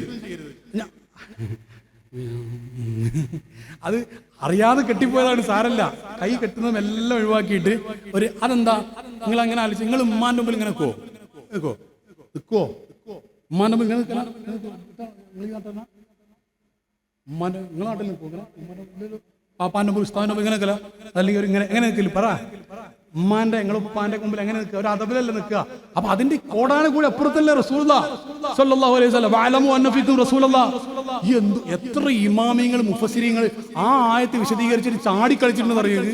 അത് കിതാബിൽ ചാടി കളിച്ചൊന്നുണ്ടാവില്ല, അത് നമുക്ക് മനസ്സിലാവും. അതിങ്ങനെ വായിക്കുമ്പോൾ മനസ്സിലാവും അത് ചാടി കളിച്ചിട്ടുണ്ട് എന്നുള്ളത്. ഇത് എനിക്ക് വിശദീകരിച്ചിരുന്ന പണ്ഡിതന്മാർ ചാടി കളിക്കുന്നത് ഞാൻ കണ്ടിട്ടുണ്ട്. അവിടെ ഞാൻ ഉറപ്പ് പറയുന്നത്, ഞാൻ ഓരോ ഉസ്താദ്മാരുടെ അടുത്ത് പോയിട്ട് ഇങ്ങനെ പഠിക്കുന്നതാണ്. ആ ഉസ്താദ്മാരിന്റെ ആനന്ദം ഞാൻ കണ്ടില്ല. ഇഷ്കുള്ള ഉസ്താദ്മാർ ഇങ്ങനെ വിശദീകരിച്ചത് എന്തോ ഒരു രസം അറിയോ? എന്ത് രസം! നിങ്ങളെ കൂട്ടത്തിൽ മുത്തുനബി ഉണ്ട് എന്നാണ് പറയുന്നത് സ്വല്ലല്ലാഹു അലൈഹി വസല്ലം. ചൊല്ലിക്കൂല, എല്ലാവരും ചൊല്ലിക്കൂല, ഷാറിൽ ചെല്ലണം. അങ്ങനെ ചൊല്ലുമാണ്, അങ്ങനെ ആടുമ്പോഴാണ് അതിന്റെ ഭാഗമാണ്. മൗലിദ് ചെല്ലുമ്പോൾ അങ്ങനെ തന്നെ ഇങ്ങനെ ചാരി ഇരിക്കരുത്.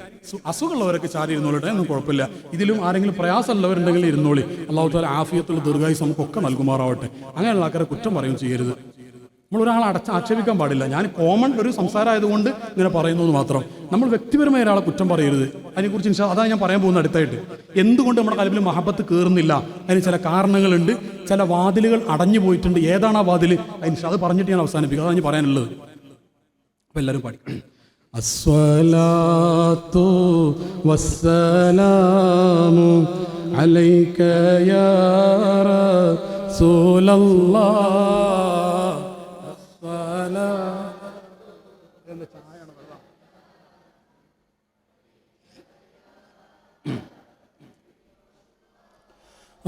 അലിഫ് ലാം മീമിന്റെ പൊരുളിൽ ഹംദില്ലാത്ത ഞങ്ങളെ അലിഫോടടുത്ത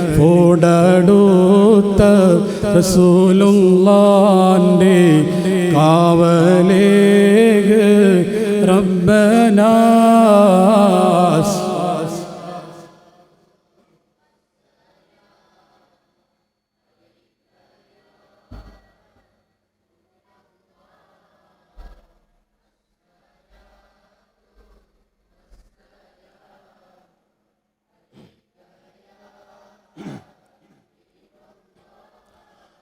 ഭൂമി മീതെ പാപിയായി വാണിടുന്ന ഞങ്ങളെ ഭൂപതിയാം റസൂലുള്ളാന്റെ കാവലേഗ് റബ്ബനാ. അസ്സലാത്തു വസ്സലാമു അലൈക യാ റസൂലല്ലാഹ്. അസ്സലാത്തു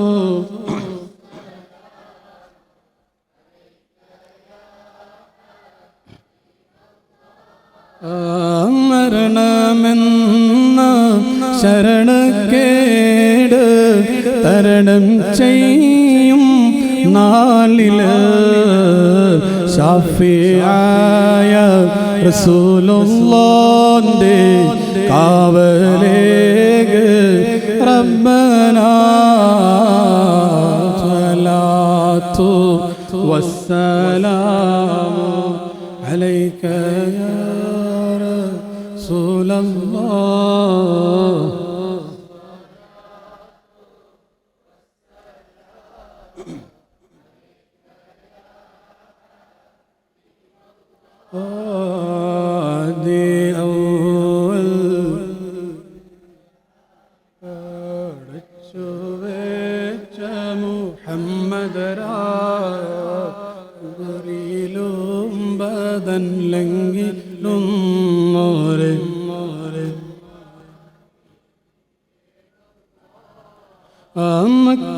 മണ്ണിലെ താരമേ പതി റൗളവായുന്ന സൂനമേ ഇഷ്കറിയാതെ പാടിടും നീവർ സ്നേഹഗീതവും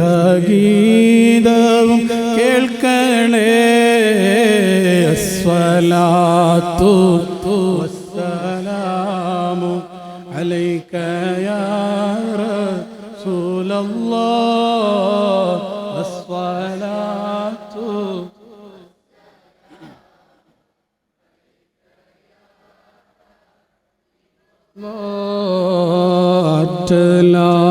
ായൊരു അഷ്റഫുൻ നബി പാടിടുന്നീവർ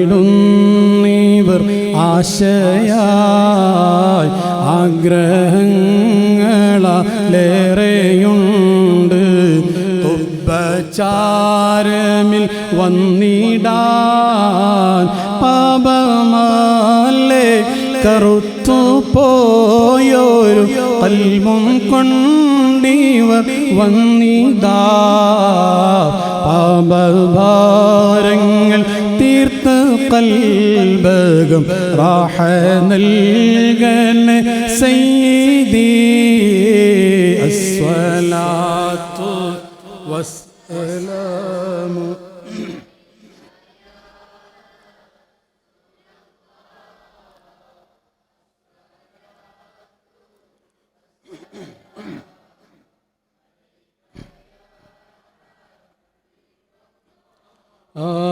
മഹ്ശറാമണ്ണിൽ എത്തും നേരത്ത് ഈ പാട്ടൊക്കെ ഇങ്ങനെ പാടുമ്പോഴേ മഹ്ശറാമണ്ണൊക്കെ ഒന്ന് മനസ്സിലേക്ക് വന്നോട്ടെ. എല്ലാ മാന്മാരും പാടും. മഹ്ശറിൽ സഹായിക്കാൻ വേറെ ആർക്കും കഴിയില്ല, ഒരാൾക്കും കഴിയില്ല, ഒരു നബിക്കും കഴിയില്ല. ഇല്ല റസൂലുള്ളാഹി സ്വല്ലല്ലാഹു അലൈഹി വസല്ലം അല്ലാതെ ഒരാൾക്കും കഴിയില്ല. എല്ലാവരും പറയും I am helpless, I am helpless, I am helpless. എനിക്ക് കഴിയില്ല, എനിക്ക് കഴിയില്ല എന്ന് എല്ലാവരും പറയും. ഒരാളവിടെ ഉണ്ടെങ്കിൽ ഞാനാണ് ഞാനാണ് ഞാനാണ്. ഖബറിന്റെ ഉള്ളിൽ വന്ന് സഹായിക്കുന്ന നേതാവ് മുത്തുനബി സല്ലല്ലാഹു അലൈഹി വസല്ലം തങ്ങളാകുന്നു. ഖബറിന്റെ ഉള്ളിൽ വന്ന് സഹായിക്കും. ഒരു വല്ലാത്തൊരു സഹായം തന്നെ. അവിടെ മലക്കുകൾ വന്നിട്ട് ഇങ്ങനെ കാണിക്കും, ഇത് ആരാന്ന് ചോദിക്കുന്ന സമയത്ത് ഇത് എൻ്റെ ഹബീബാണ് സല്ലല്ലാഹു അലൈഹി വസല്ലം എന്ന് പറയാൻ കഴിഞ്ഞാൽ അതിനെന്ത് വേണമെന്നറിയോ? ജീവിതകാലത്തെ ഹബീബായിട്ട് ബന്ധം വേണം. എപ്പോഴെങ്കിലും ഞാൻ നേരത്തെ പറഞ്ഞ ആണ്ടിലൊരിക്കൽ ഉമ്മാക്ക് നെഞ്ചുവേദന ഉണ്ടാവുമ്പോൾ മാത്രമല്ല ഹബീബിനെ ആലോചിക്കുക. എല്ലാ നൈറ്റും നിസ്കാരത്ത് അസ്സലാമു അലൈക്കും അയ്യുൻ നബി എന്ന് പറയുമ്പോൾ ഹബീബായ സല്ലല്ലാഹു അലൈഹി വസല്ലം ഓർക്കൽ സുന്നത്താണ്. ഇമാമുന ഷാഫി റളിയല്ലാഹു അൻഹു പറഞ്ഞിട്ടുണ്ടല്ലേ, നിസ്കാരം എന്ന് പറഞ്ഞാൽ തന്നെ അതിൽ തന്നെ ഹബീബിനെ ഓർക്കൽ. അവിടെ എല്ലാ സ്ഥലത്തും അതാ. ഇസ്ലാമിന്റെ സർവ്വകാര്യങ്ങൾ അള്ള പറഞ്ഞിട്ടുണ്ട് ഖുദ്സിയായ ഹദീസില്, ലാ ഉദ്കറു ഇല്ലാ വതുദ്കറു മായി. എന്താ പറഞ്ഞതിന്റെ അർത്ഥം? നബിയെ, എന്നെ ഓർക്കുന്ന സമയത്ത് അങ്ങയെ കൂടെ ഓർക്കപ്പെടാതെ ഉണ്ടാവൂലെന്ന്. അത് അള്ള പറഞ്ഞതാ. അതുകൊണ്ട് എല്ലാ സമയത്തും ഉണ്ടാകും. ലാ ഇലാഹ ഇല്ലല്ലാഹിന്റെ കൂടെ തന്നെ മുഹമ്മദ് റസൂലുള്ളാഹി വെച്ചിട്ടുണ്ട്. ലാ ഇലാഹ ഇല്ലല്ലാഹ് പറഞ്ഞാൽ അതാണ് തൗഹീദാണ് പറയുന്നത്. മുഹമ്മദ് റസൂലുള്ളാഹി മഹബത്താണ്. രണ്ടും കൂടെ തന്നെയാണ് തൗഹീദ്. തൗഹീദ് പറഞ്ഞ മഹബത്ത് ചേർന്നതാ. റസൂലുള്ളാഹി സൃഷ്ടിയാണ്, അള്ളാഹു ഖാലിഖാണ്. ഖാലിഖിനെയും മഖ്ലൂഖും കൂടി ചേർന്നതാണ് ഈ തൗഹീദ് എന്ന് പറയുന്നത്. അതിനൊക്കെ ഒരുപാട് സിറുകളുണ്ട്. അള്ളാന്റെ കലാം ഖുർആന് അള്ളാന്റെ സൃഷ്ടി അല്ല, നബി സല്ലല്ലാഹു അലൈഹി വസല്ലം സൃഷ്ടിയാണ്. ഖുർആനും കലാമുള്ള ഒരു പക്ഷേ നമ്മൾ ചിന്തിച്ചാൽ മനസ്സിലാവും പറയേണ്ടിയിരുന്നത് ലാ ഇലാഹ ഇല്ലല്ലാഹ് ഖുർആനും കലാമുള്ള. കാരണം എന്താ? അള്ളാന്റെ കലാമ് അള്ളാന്റെ സൃഷ്ടി അല്ല. പക്ഷെ എന്നിട്ട് പോലും ആ കലാമിനെ അവിടുന്ന് മാറ്റിയിട്ട് സൃഷ്ടിയായ മുത്തുനബിയെ കൊണ്ടുവന്നു. എന്താ കാരണം? ആ ഖുർആൻ നിങ്ങൾക്ക് മനസ്സിലാവണമെങ്കിൽ ഈ സൃഷ്ടിന്റെ അടുത്ത് നിങ്ങൾ വരൽ നിർബന്ധമാണ്. മുത്തുനബി സല്ലല്ലാഹു അലൈഹി വസല്ലം അടുത്ത് വരൽ നിർബന്ധമാണെന്നാണ് എല്ലാ പണ്ഡിതന്മാരും പാടിയതാ, എല്ലാവരും പാടിയിട്ടുണ്ട്. ഈ ഖബറിൽ സഹായിക്കുന്നത്, അതുപോലെ മഹ്ശറെ സഹായിക്കുന്നതിനെ കുറിച്ച് അതൊക്കെ പാടുമ്പോഴും കൽബിൽ ഉണ്ടായിക്കോട്ടെ. പാടിക്കൊള്ളി. മഹ്ശറാമണ്ണിൽ എത്തും നേരത്ത് കൈവേടിയല്ലേ യാ നബി, മൗത്തിൻ നേരത്തും ഉമ്മത്തിയെന്നു രത്തോരാണെൻ്റെ വാരിദി, ഹൗലിൻ പാനവും നൽകണേ ഞങ്ങളെ സ്വർഗത്തിൽ കൂടെ ചേർക്കണേ. അതിമോഹമാണ് നറിയാം തങ്ങളെ, കൈപിടിക്കണം ഈ സാധുക്കളെ. അസ്സലാത്തു വസ്സലാമു അലൈക യാ റസൂലല്ലാഹ്, അസ്സലാത്തു.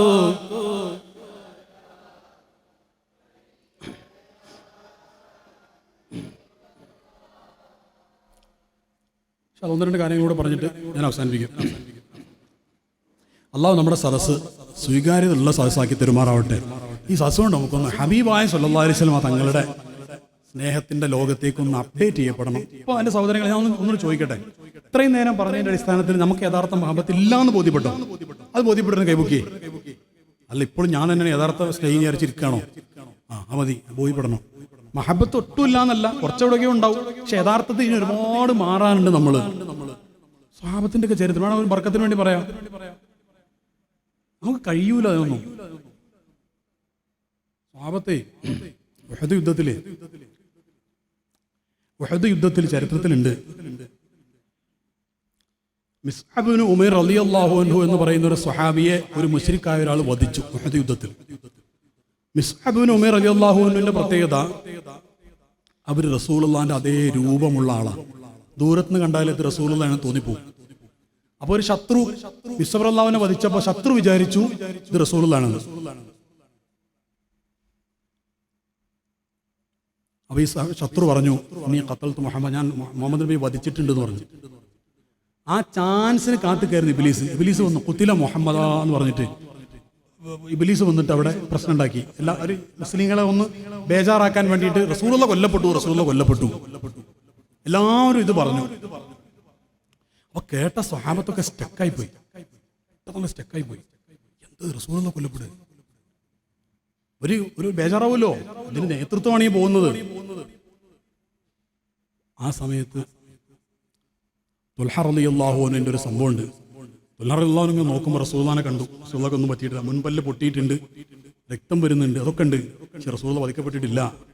തുൽഹ റളിയല്ലാഹു അൻഹു റസൂലുള്ളാഹിനെ ചുമലിൽ വെച്ചിട്ട് തോളിലെടുത്തിട്ട് റസൂലുള്ളാഹിനെ സ്വല്ലല്ലാഹു അലൈഹി വസല്ലം തങ്ങളെ തോളിലെടുത്തിട്ട് നടന്നിട്ട് ഒരു സുരക്ഷിതമായ സ്ഥാനത്തെത്തിയിട്ട് തുൽഹ റളിയല്ലാഹു അൻഹു ഉറക്കെ വിളിച്ചു പറഞ്ഞു, റസൂലുള്ളാഹി വധിക്കപ്പെട്ടിട്ടില്ല, ഇവിടെയുണ്ട്. ഉറക്കെ വിളിച്ചു പറഞ്ഞു. ചരിത്രം പറയുന്നത് ആ ഉഹദ് മലയുടെ താഴ്വാരത്ത് മുഴുവനും പ്രതിധ്വനി ഉണ്ടായിരുന്നു. അപ്പൊ ശത്രുക്കൾ റസൂലുള്ളാഹി അവിടെ ഉണ്ടെന്ന് പറഞ്ഞ് ശത്രുക്കൾ പാഞ്ഞെടുക്കാൻ വന്നു റസൂലുള്ളാഹിനെ വകവരുത്താൻ വേണ്ടി. അതേ സമയത്ത് റസൂലുള്ളാഹിക്ക് പ്രൊട്ടക്ഷൻ കൊടുക്കാൻ വേണ്ടി 19 സ്വഹാബത്ത് അവിടെ വന്നു. 19 സ്വഹാബത്ത് അവിടത്തേക്ക് 11 സ്വഹാബത്ത് അവിടെ ഓടി വന്നു. ഇവിടെ 20ഓളം, പല റിപ്പോർട്ടിൽ പല നമ്പറുണ്ട്. 20ഓളം സ്വഹാബത്ത് എന്ന് റിപ്പോർട്ടിലുണ്ട്. സ്വഹാബത്ത് അവിടെ ഓടി വരും റസൂലുള്ളാഹിക്ക് പ്രൊട്ടക്ഷൻ കൊടുക്കാൻ വേണ്ടി. ഖത്താദ റളിയല്ലാഹു അൻഹു ചരിത്രം എന്താ? ഖത്താദ റളിയല്ലാഹു അൻഹു നബി സല്ലല്ലാഹു അലൈഹി വസല്ലം തങ്ങൾക്ക് നേരെ വന്ന 10ലധികം അമ്പുകളാണ് ശരീരം കൊണ്ട് തടുത്തത്. അതായത് ഖത്താദ റളിയല്ലാഹു അൻഹു ഒരിക്കലും ഇങ്ങനെ നോക്കുന്ന സമയത്ത് റസൂലുള്ളാഹി അവിടെ ഉണ്ട്, അമ്പ് വരുന്നുണ്ട്, കയ്യിൽ പരിചല്ല.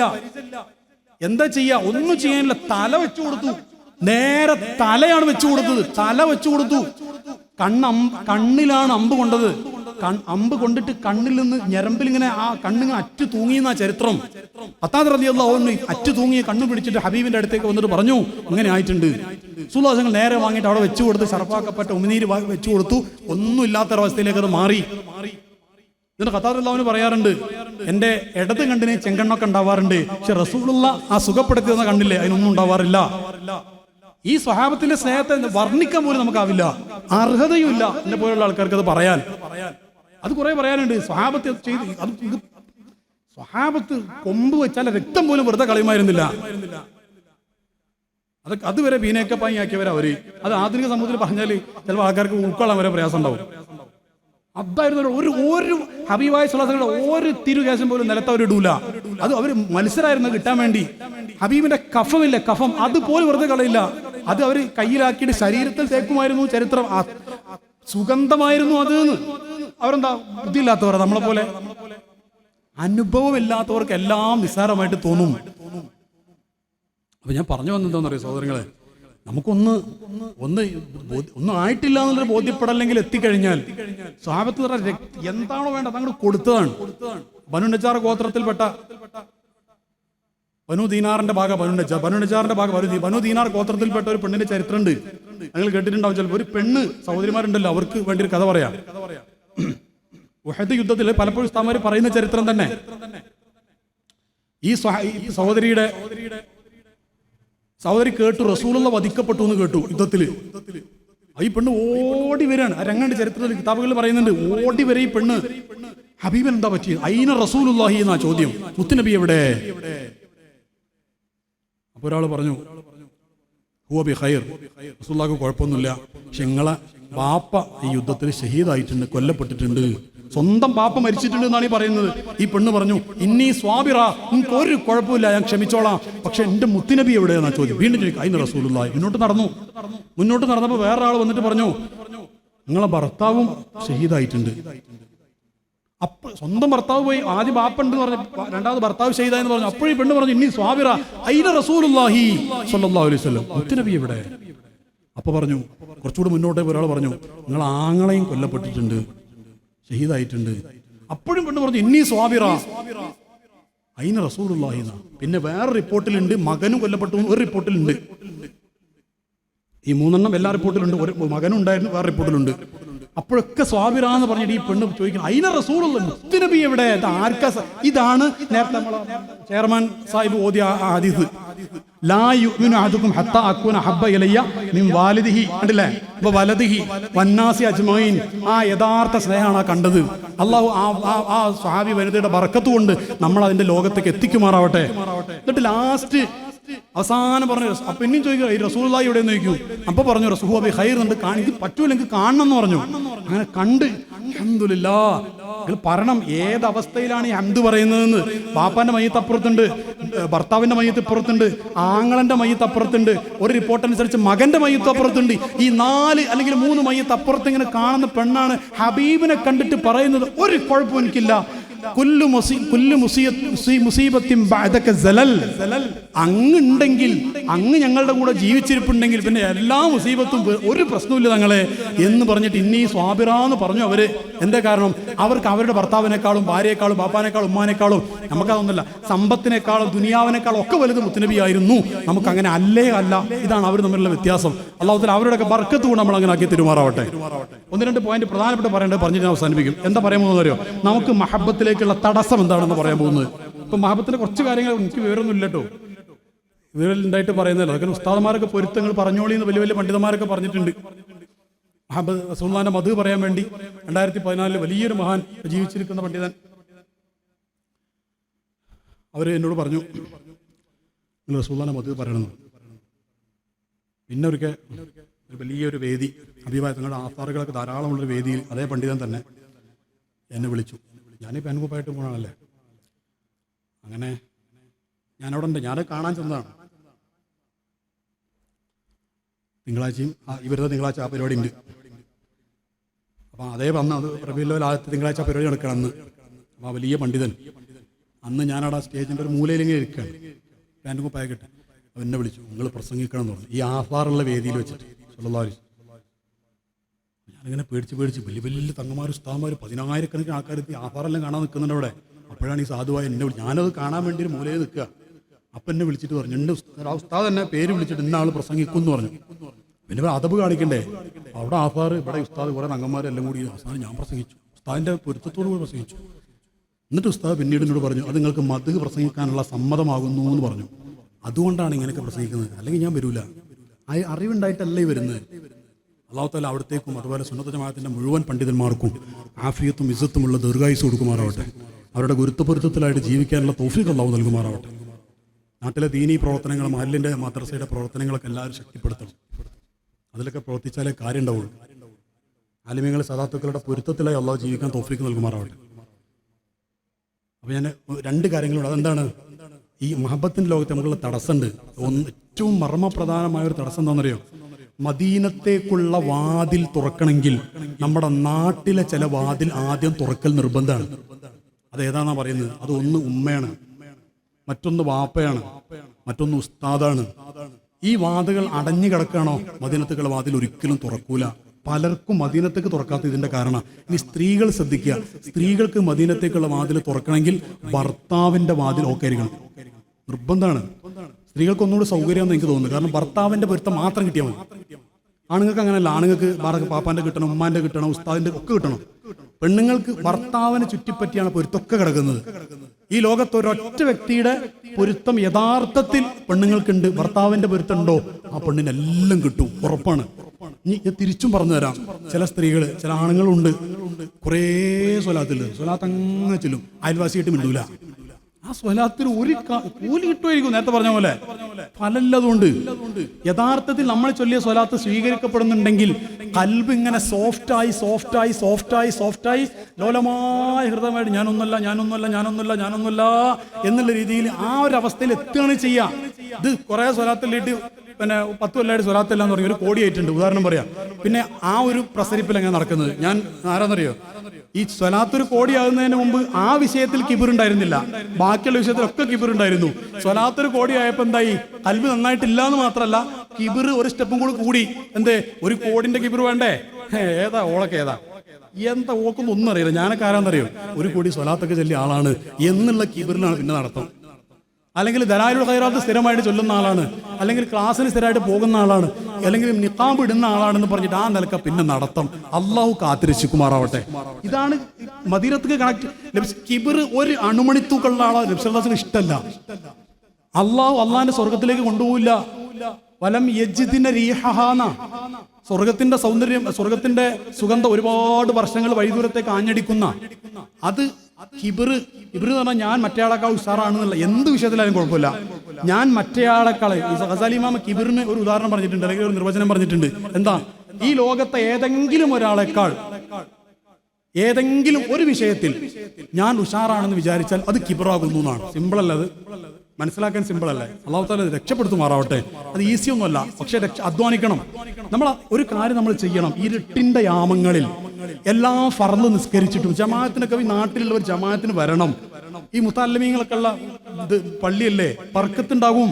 ഇതിനെ മേലെ പഠിക്കും, ഇതിന് മേലെ പഠിക്കാൻ അള്ളാന്റെ ഖുർആനാ പഠിക്കുക, ഹദീസാണ് പഠിക്കുക. മുത്തുനബി സല്ലല്ലാഹു അലൈഹി വസല്ലം തങ്ങൾ പറഞ്ഞ വിവിധ വിജ്ഞാന ശാഖകൾ പല പല ഇമാമിങ്ങൾ പല കോലത്തിൽ ശമായിലും എന്താണ് മന്ദിക്കും മാനി ഓരോ കോലത്തിലാക്കിയിട്ട് പഠിപ്പിക്കുകയാണ്. ഇവിടെ വല്ലാത്ത ബർക്കത്താ. അൽ മലായികത്തു എന്താണ് മലക്കുകൾ മറ്റൊക്കെ താത്തി കൊടുക്കുമെന്ന് പറഞ്ഞില്ലേ? മലായികത്ത് ഉണ്ടാവും. അതേപോലെ ചിറകൊക്കെ താത്തി കൊടുക്കുന്ന ഈ മുത്തഅല്ലിമീങ്ങൾക്ക് അത്രയും പവിത്രമാണ്. അപ്പൊ മുത്തഅല്ലിമീങ്ങളും ഉസ്താദുമാരൊക്കെയുള്ള ജമാഅത്തിന് പങ്കെടുക്കുക, എന്നിട്ട് കൈ ഉയർത്തി അള്ളാഹിനോട് ദ്വാരക. അതേപോലെ തഹജ്ജുദ് നിസ്കരിക്കുക. തഹജ്ജുദ് അള്ളാഹിനോട് പടച്ചോനെ, എന്റെ കൽബിൽ കിബിറുണ്ട്, പടച്ചോനെ ഒന്ന് മാറ്റി തരണേ അള്ളാഹ്, ആത്മാർത്ഥ കരഞ്ഞു ദ്വാരക്കൂ. നമ്മൾ ദ്വാരക രോഗം വന്നാൽ ഗസാലി റഹ്മത്തുള്ളാഹി പറയുന്ന ഉദാഹരണം പറയുന്നുണ്ട് ഇഹിയാ ഉലൂമുദ്ദീനിൽ. എന്താണെന്നറിയോ? ഒരാള് എന്റെ ഒരു സുഹൃത്ത്, അപ്പൊ ആ സുഹൃത്ത് പേരെന്താ? അപ്പൊ അബ്ദുൽ കരീം ഹാജിയ. അല്ലാഹു സ്വീകരിക്കട്ടെ. നമ്മുടെ നാട്ടിൽ ആചാര്യ എന്ന് പറയും. ആചാര്യ ഇവിടെ ആചാര്യ എന്ന് പറയും, ആചാര്യ എന്ന് പറയും. ഇവിടെ ആചാര്യ എന്ന് ഉണ്ടായിക്കോട്ടെ, നല്ലതാ. കാരണം ആജി ആര് ആരാജി അതിന്റെ അർത്ഥം അള്ളാഹു നമ്മൾ ചെയ്ത ഹജ്ജ് ഉംറയൊക്കെ സ്വീകരിക്കുമാറാവട്ടെ. ആചാര്യ എന്ന് പറയുന്ന അർത്ഥം മനസ്സിലായില്ലേ? ആരാജി ആരാചാര്യ എന്ത് ഹജ്ജാണ് അതിന്റെ അർത്ഥം.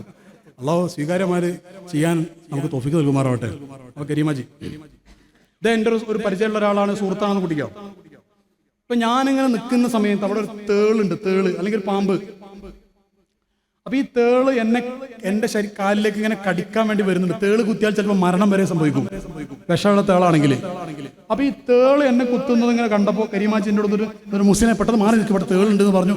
ഞാൻ എന്ത് ചെയ്തു? തേള് കുത്ത. ഞാൻ ആകെ പേടിച്ച് തേളിന് രക്ഷപ്പെട്ടല്ലോ. കരീമാജി ഒരു 2 സെക്കൻഡും കൂടി വൈകിയിരുന്നെങ്കിൽ എന്റെ കാലിൽ തേള് കുത്തുമായിരുന്നു. ഞാൻ വല്ലാത്ത സന്തോഷത്തോട് കരീമാച്ചിനോട് കൈയൊക്കെ പിടിച്ച് താങ്ക് യു സോ മച്ച്, ജസാക്കല്ലാഹു ഖൈറൽ ജസാ ഒരുപാട് പറഞ്ഞു. ഫാന്റാസ്റ്റിക്, ഔട്ട്സ്റ്റാൻഡിംഗ് ആയിട്ട് ഞാൻ എന്തൊക്കെയോ പറയും അല്ലേ. എനിക്ക് കരീമാച്ചിനോട് ഇഷ്ടം ഉണ്ടാവില്ലേ? എന്നെ രക്ഷപ്പെടുത്തിയില്ലേ എന്ന്. എന്നാൽ ഗസാലി ഇമാമിന്റെ ഉദാഹരണം കേട്ടോ, നിന്റെ ഉദാഹരണമല്ല. ഗസാലി ഇമാം പറയാ, ഇതേ കരീമാജി നാളെ എന്നോട് പറയാം, മുഹ്സിനെ നിന്റെ സംസാരത്തിലെ കുറച്ച് കിബിറുണ്ട്, കിബിർ സൂക്ഷിക്കണം എന്ന് എന്നോട് പറഞ്ഞാൽ ഞാൻ എന്താ പറയാ?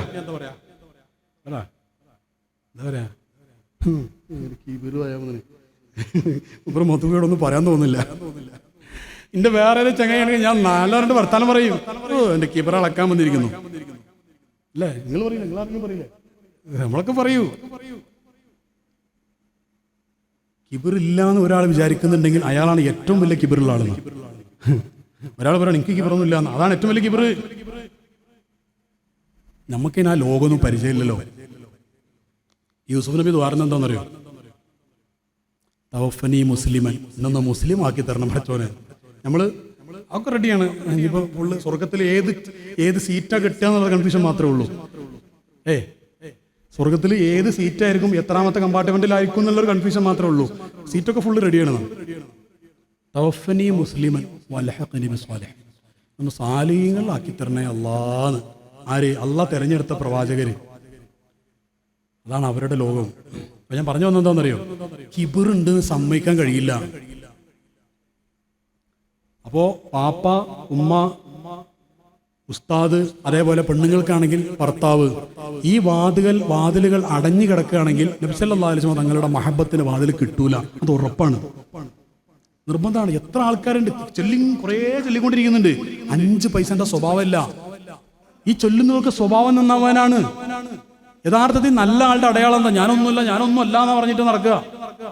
നല്ല ആളുടെ അടയാളം നബി സല്ലല്ലാഹു അലൈഹി വസല്ലം പറഞ്ഞു തന്നെ എന്താ? അൽ കയ്യിസു മൻ ദാന നഫ്സഹു.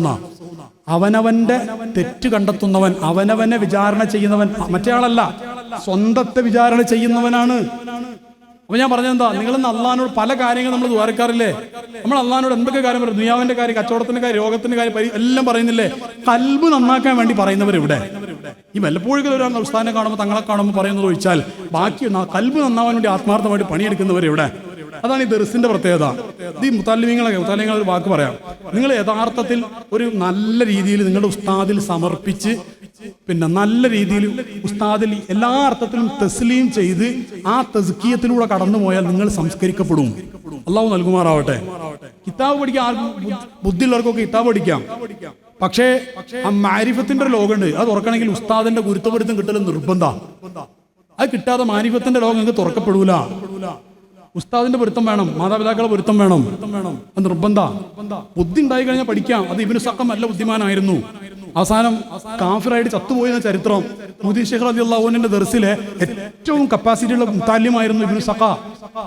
അത് പിന്നെ ഒരു പെണ്ണ് കേസിൽ കുടുങ്ങിയതാണ്. അങ്ങനെ വലിയ ചരിത്രമാണ്. ബുദ്ധിയല്ല, മുത്താലിമികളോട് ഞാൻ എപ്പോഴും പറയുന്ന കാര്യം, ബുദ്ധിയല്ല പ്രധാനം. നിങ്ങളുടെ ഉസ്താദിന്റെ പൊരുത്തം അത് നിങ്ങൾക്ക് വേണ്ടത് അദബാണ്. വലിയ കാര്യമാണ് ഈ മുത്താലിമികൾ ചെയ്യുന്നത്. അത് നാട്ടുകാർ മനസ്സിലാക്കും വേണം. നിങ്ങൾ മനസ്സിലാക്കുന്നവർ തന്നെയാണ്, ദർശനെ സ്നേഹിക്കുന്നവരാണ്, നല്ല നാട്ടുകാരാണ്. എനിക്കറിയാം ഈ മുത്താലിമികൾക്കും നാട്ടിൽ അവരുടെ വീട്ടിൽ, ഇവിടെ പള്ളിയിൽ ഉള്ളതിനേക്കാളൊക്കെ സൗകര്യം അവരുടെ വീട്ടിലുണ്ടാകും. അതൊക്കെ മാറ്റി വെച്ചിട്ട് അള്ളാന്റെ ദീന് പഠിക്കാൻ വേണ്ടി വന്നവരാണ്. എത്രയാണ് മുത്താലിമികളുടെ ശ്രേഷ്ഠത എന്നറിയോ?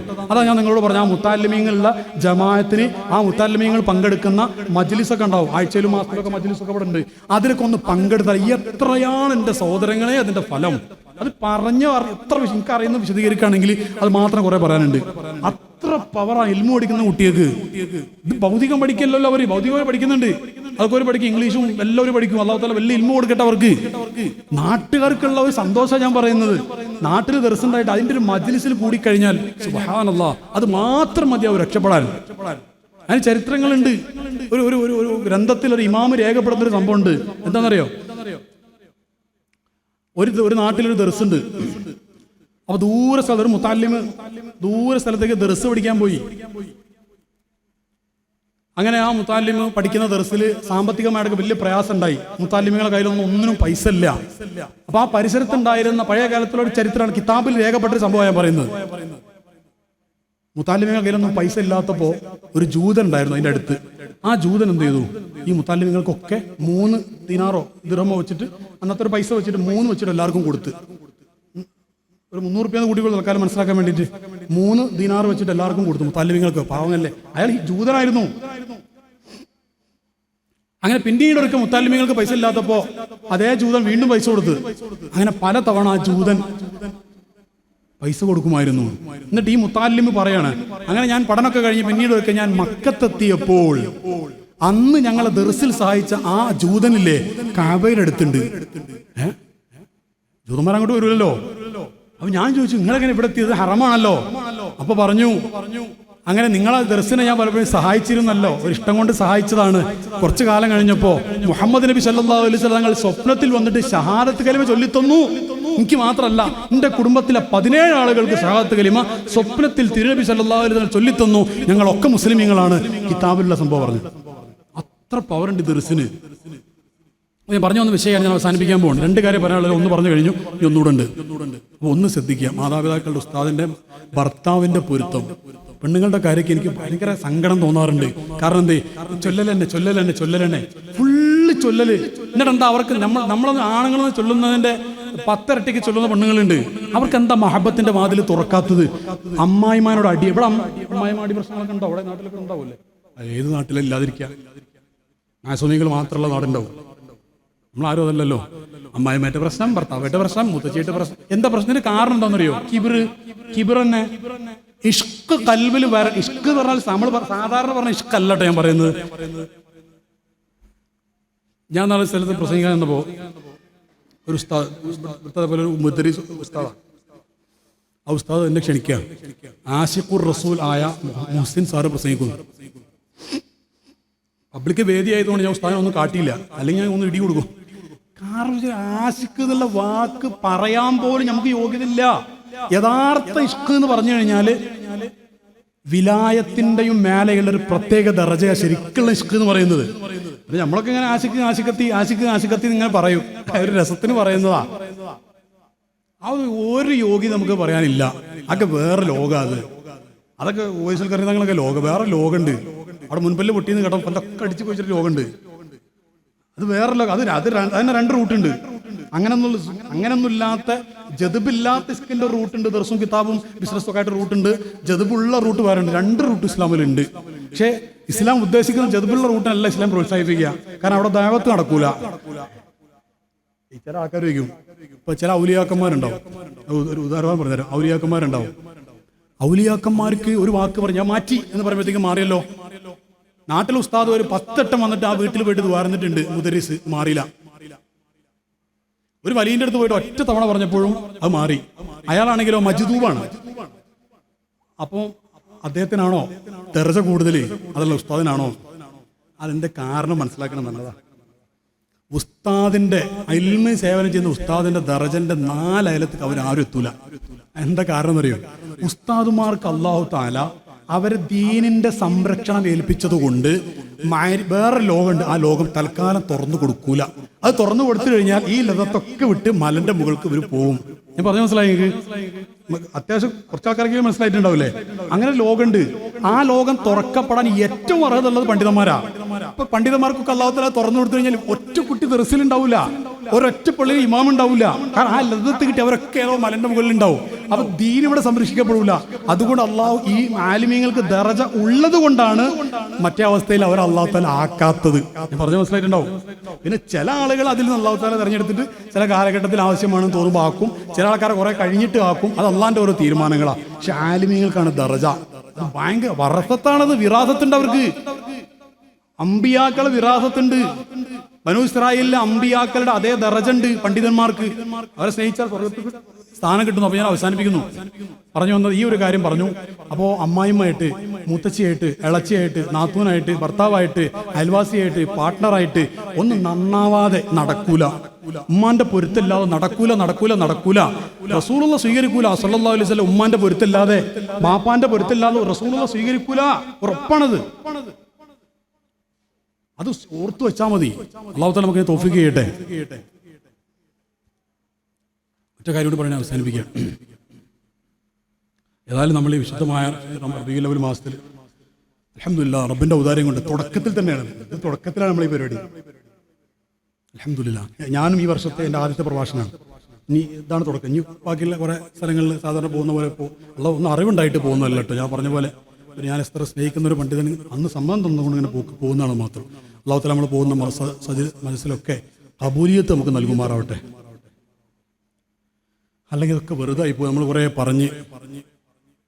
കുറേ ഇപ്പം ഞാനിങ്ങനെ സ്റ്റേജിൽ കയറി പറഞ്ഞിട്ടില്ലെങ്കിൽ ഈ പറഞ്ഞതിനും അല്ലാഹുവിനോട് നാളെ സമാധാനം പറയണ്ട. അല്ലാഹു ചോദിക്കൂല്ലേ, നീ കുറേ വർത്താനം പറഞ്ഞിട്ട് നീ നന്നായില്ലല്ലോ. പറഞ്ഞിട്ടില്ലെങ്കിൽ അതിന്റെ കുറ്റം ഉണ്ടാവില്ലായിരുന്നു. ഇപ്പം ഞാൻ പറയുന്ന ആളായിപ്പോയി. 15 കൊല്ലമായി ഞാൻ ഈ മേഖലയിൽ. ഇവിടെ ഈ പരിസരത്ത് എത്രയോ മഹല്ലുകളിൽ ഞാൻ പ്രസംഗിക്കാനും ക്ലാസ് എടുക്കാനും ഒക്കെ വന്നിട്ടുണ്ട്. ഈ മഹലിൽ വന്നിട്ട് ഉസ്താദിന്റെ ദർസിലെ മുമ്പ് ക്ലാസ് എടുത്തിട്ടുണ്ട് അല്ലേ. ഈ പരിസരത്ത് ഇഷ്ടംപോലെ വന്നിട്ടുണ്ട്. ഈ കുഞ്ഞാമ സഖാഫിക്കാട് എനിക്ക് ദീർഘകാലത്തെ ബന്ധമുണ്ട്. അദ്ദേഹം മനഃശാസ്ത്ര മേഖലയിലൊക്കെ കൗൺസിലിങ്ങും ക്ലാസ്സും ഒക്കെ ആയിട്ട് സേവനം ചെയ്യുന്ന ആളാണ്. അല്ലാഹു ഒന്ന് ബർക്കത്ത് ചെയ്യട്ടെ. അപ്പോൾ ഞാൻ അവസാനിപ്പിക്കാൻ സുഹൃത്തുക്കൾ ഒറ്റ കാര്യം കൂടെ പറയുന്നത്. ദുനിയാവിനോടുള്ള സ്നേഹത്തെക്കുറിച്ചാണ്. ഞാൻ അത് സൂചിപ്പിച്ചിട്ടുണ്ട്. ഒരു വാക്കുകൂടെ പറഞ്ഞ് അവസാനിപ്പിക്കും. ദുനിയാവിനോടുള്ള സ്നേഹം മഹബത്തിന്റെ ലോകത്തേക്കുള്ള പ്രധാനപ്പെട്ട തടസ്സമാണ്. അതിൻ്റെ അർത്ഥം ദുനിയാവ് വേണ്ടെന്നല്ല കേട്ടോ. ഒരിക്കലും അങ്ങനെ ചിന്തിക്കരുത്. ബിസിനസ്സുകാർ ബിസിനസ് വർദ്ധിപ്പിക്കുകയാണ് വേണ്ടത്. കച്ചവടക്കാർ കച്ചവടം കൂട്ടുകയാണ് വേണ്ടത്. പക്ഷെ അതിനോടാവരുത് ഇഷ്ടം. കച്ചവടത്തിന് കടകൾ ഇങ്ങനെ കൂടുമ്പോൾ ലക്ഷങ്ങൾ ഇങ്ങനെ വരുമ്പോൾ അതിനോട് ഇഷ്ടം ഉണ്ടായിരുത്. അത് തന്ന പടച്ചവനോടായിരിക്കണം. Attachment സമ്പത്തിനോടല്ല, attachment അള്ളാഹിനോട്. നമ്മൾ സാധാരണ സമ്പത്ത് കിട്ടിയാൽ സമ്പത്തിനോട് അറ്റാച്ച്മെന്റും അള്ളാഹിനോട് ഡിറ്റാച്ച്മെന്റും. തിരിച്ച് സമ്പത്തിനോട് ഡിറ്റാച്ച്മെന്റ്, സമ്പത്തൊക്കെ ഉണ്ടാവും, പക്ഷെ അതിനോട് ഇഷ്ടമൊന്നുമില്ല. അതെങ്ങനെ? അത് ഏത് അവസ്ഥയും പറഞ്ഞുതരാം. അള്ളാഹുവിന്റെ ഏതൊരു തീരുമാനത്തിലും തൃപ്തി രേഖപ്പെടുത്തുന്ന അവസ്ഥ വേണം. അത് മുതലാളിമാർ, സമ്പത്തുള്ളവർ, ബിസിനസ്സുകാർ എല്ലാവരും ശ്രദ്ധിക്കുന്നത്. എല്ലാവർക്കും ഉള്ളതാ അത്. തൃപ്തി രേഖപ്പെടുത്തണം. അള്ളാഹു ഒരു കാര്യം ചെയ്താൽ എന്തേ പഠിച്ചവനെ എങ്ങനെയെന്ന് ചോദിക്കാൻ പാടില്ല. കാരണം അള്ളാഹ്ക്ക് എന്തും ചെയ്യാനുള്ള അധികാരം ഇവിടെ ഉണ്ട്. അള്ളാഹ്ക്ക് എന്തും ചെയ്യാനുള്ള സ്വാതന്ത്ര്യം ഉണ്ട്. അള്ളാഹു തന്നത് കൊണ്ടുപോകാനുള്ള സ്വാതന്ത്ര്യം അള്ളാഹ്ക്ക് ഉണ്ട്. അവിടെ തിരിച്ചെന്തേ ഇങ്ങനെയെന്ന് ചോദിക്കാൻ പറ്റൂല. കാരണം അള്ളാഹു ജബ്ബാറ. അള്ളാഹു ഒരാളോട് ചോദിക്കണ്ട. അള്ളാഹു ഒരു തീരുമാനം എടുത്താൽ അതിന് ചോദ്യം ചെയ്യാൻ ഒരു അതോറിറ്റി, സെക്കൻഡ് അതോറിറ്റി ലോകത്തില്ല. അതുകൊണ്ട് തൃപ്തി രേഖപ്പെടുത്തുക, അതാണ് പ്രധാനം. അല്ലെങ്കിൽ അള്ളാഹ് നമ്മൾ സ്വീകരിക്കൂല. എന്ത് സംഭവിച്ചു കഴിഞ്ഞാൽ ഈ പെണ്ണുങ്ങൾക്ക് പറ്റുന്ന ഞാൻ നേരത്തെ പറഞ്ഞില്ലേ, ഈ പെണ്ണുങ്ങളെ കാര്യം ആലോചിക്കുമ്പോൾ ഭയങ്കര സങ്കടമാണ്. കാരണം എന്താ, അവർ ചെല്ലാത്ത കാര്യങ്ങളില്ലാന്ന്. ഇവൃത്തുൽ ലത്തീഫ് ചൊല്ലുന്നുണ്ടാവും, ബശായർ ഖൈറത്ത് ചൊല്ലുന്നുണ്ടാവും, ജലാൽ ഖൈറത്ത് ചൊല്ലുന്നുണ്ടാവും, മൊയ്തീമാൻ ചൊല്ലുന്നുണ്ടാവും, എല്ലാം ഒക്കെ ചൊല്ലലാ പണി. ഖൽബിൽ വല്ല ഒന്നുമില്ല. എന്താ കാരണം? അമ്മായിമായിട്ട് തെറ്റ്. ഞാൻ ഈ പറഞ്ഞ ദുനിയാവായിട്ട് ഇങ്ങനെ നടക്കുക കുറേ എണ്ണം. ഞാൻ അടക്കമുള്ള ആളുകൾ, ഞാൻ ഒരാളെ കുറ്റം പറയല്ല, ഒരാളെ കുറ്റം പറയരുത്. ഞാൻ നേരത്തെ പറഞ്ഞിട്ടുണ്ട്. ഒരാളെ നമ്മൾ ചെറുതാക്കാൻ പോണ്ട. ഇപ്പൊ നാട്ടിലുണ്ടാവും ചിലപ്പോ ഈ പരിപാടിയിൽ വരാത്ത ആൾക്കാർ ഈ നാട്ടിലുണ്ടാവും, ഇല്ലേ? ചെറുപ്പക്കാരൊക്കെ ഉണ്ടാവൂലേ, അല്ലാത്തവരുണ്ടാവില്ലേ? ഒരിക്കലും നിങ്ങൾ അവരെ കുറ്റം പറയരുത്. അവർ ചിലപ്പോൾ വേറെന്തോ നന്മ ചെയ്ത് സ്വർഗത്തിൽ നമ്മളെക്കാൾ മുമ്പ് എത്തും. പറയാൻ പറ്റൂല. ഇപ്പൊ നമ്മളിങ്ങനെ വണ്ടിയിൽ ഇങ്ങനെ ഓപ്പൺ ജീപ്പൊക്കെ ഉണ്ടല്ലോ, ഓപ്പൺ ജീപ്പൊക്കെ ഉണ്ടല്ലേ, 4x4 ജീപ്പൊക്കെ ഡ്രൈവ് ചെയ്ത് കൂളിംഗ് ഗ്ലാസ് ഒക്കെ വെച്ചിട്ട് ഇങ്ങനെ പാട്ടൊക്കെ ഇട്ട് ഇങ്ങനെ പോകുന്ന ചെറുക്കന്മാരെ കണ്ടിട്ടില്ലേ? ആ ചെക്കന്മാർ നമ്മളിങ്ങനെ വിമർശിക്കും.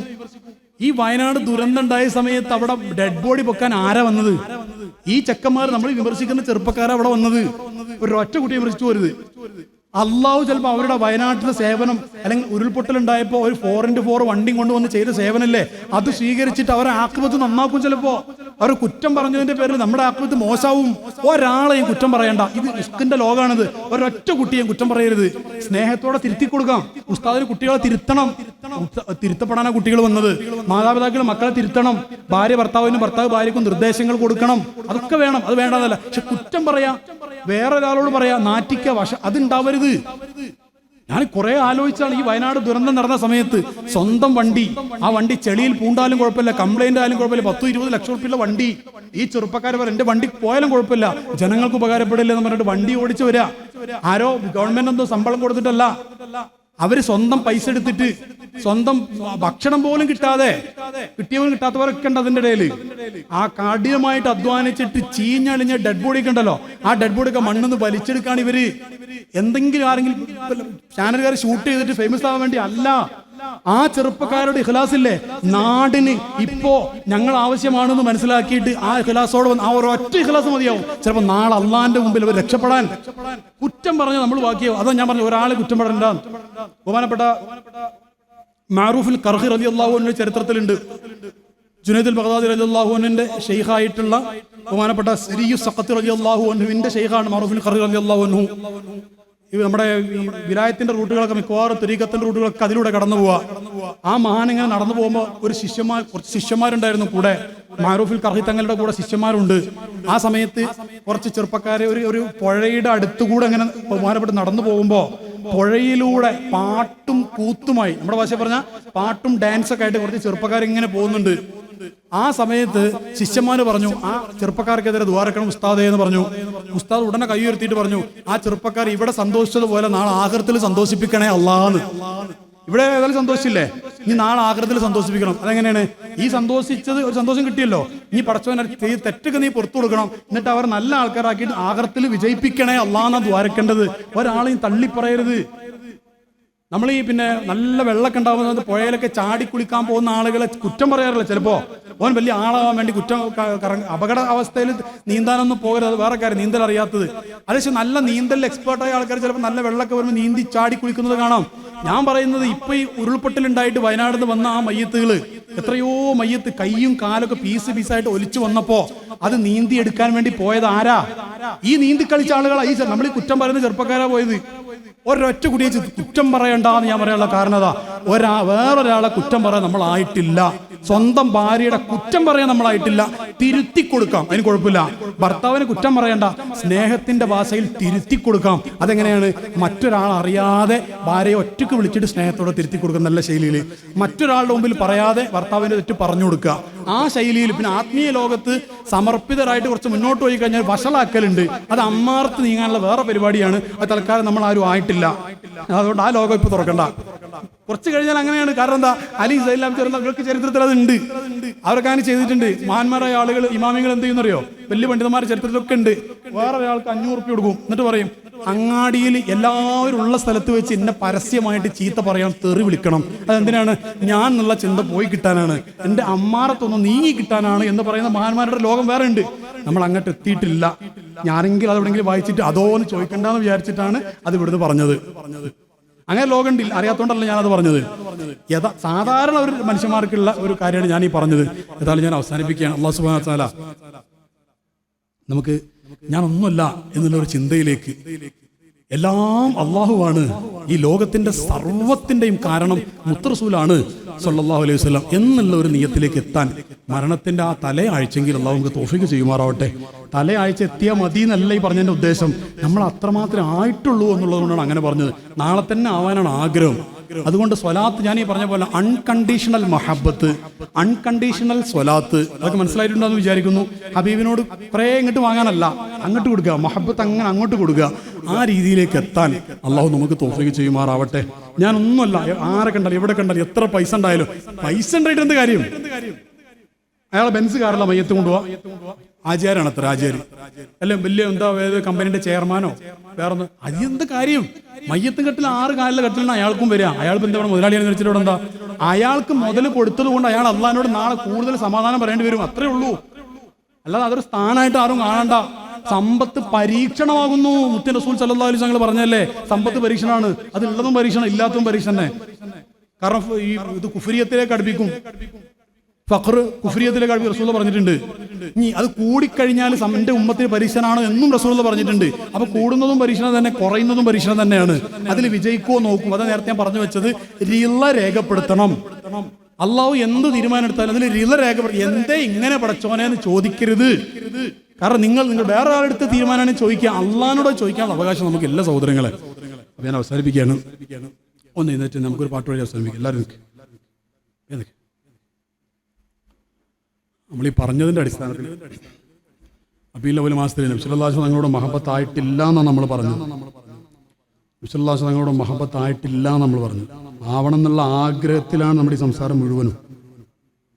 അള്ളാഹുവിൻ്റെ ഔദാര്യം കൊണ്ട് പറഞ്ഞ് നിങ്ങൾ നോക്കണ്ട, ഞാൻ പാവപ്പെട്ട സാധുവാണെങ്കിലും നമ്മൾ ഈ പറഞ്ഞ കാര്യങ്ങളൊക്കെ വളരെ പ്രധാനപ്പെട്ടതായതുകൊണ്ട് അതിൻ്റെ ഒരു അള്ളാഹിൻ്റെ ഔദാര്യം കൊണ്ട് റബ്ബ് സ്വീകരിച്ചിട്ട് കൽബിൻ്റെ ഉള്ളിൽ നിന്നുള്ള ഇവിടുന്നാണ്ട് ഇറങ്ങുന്ന സമയത്ത് ഒരു ഭാര്യ ഭർത്താവിന് തോന്നുകയാണ്, ഞാൻ ഭാര്യയായിട്ട് എന്നും കച്ചറ കൂടാറുണ്ട്, പ്രശ്നം ഉണ്ടാക്കാറുണ്ട്. ഭാര്യയോട് പോയി പറയടി, എൻ്റെ അടുത്ത് കുറേ തെറ്റുണ്ട്, എനിക്ക് മനസ്സിലായി, ഇനി പൊരുത്തപ്പെട്ട് തരണം എന്നൊരു ഭർത്താവ് ഈ കൂട്ടത്തിന് പറഞ്ഞാൽ അതാണ് കബൂലിയത്ത്.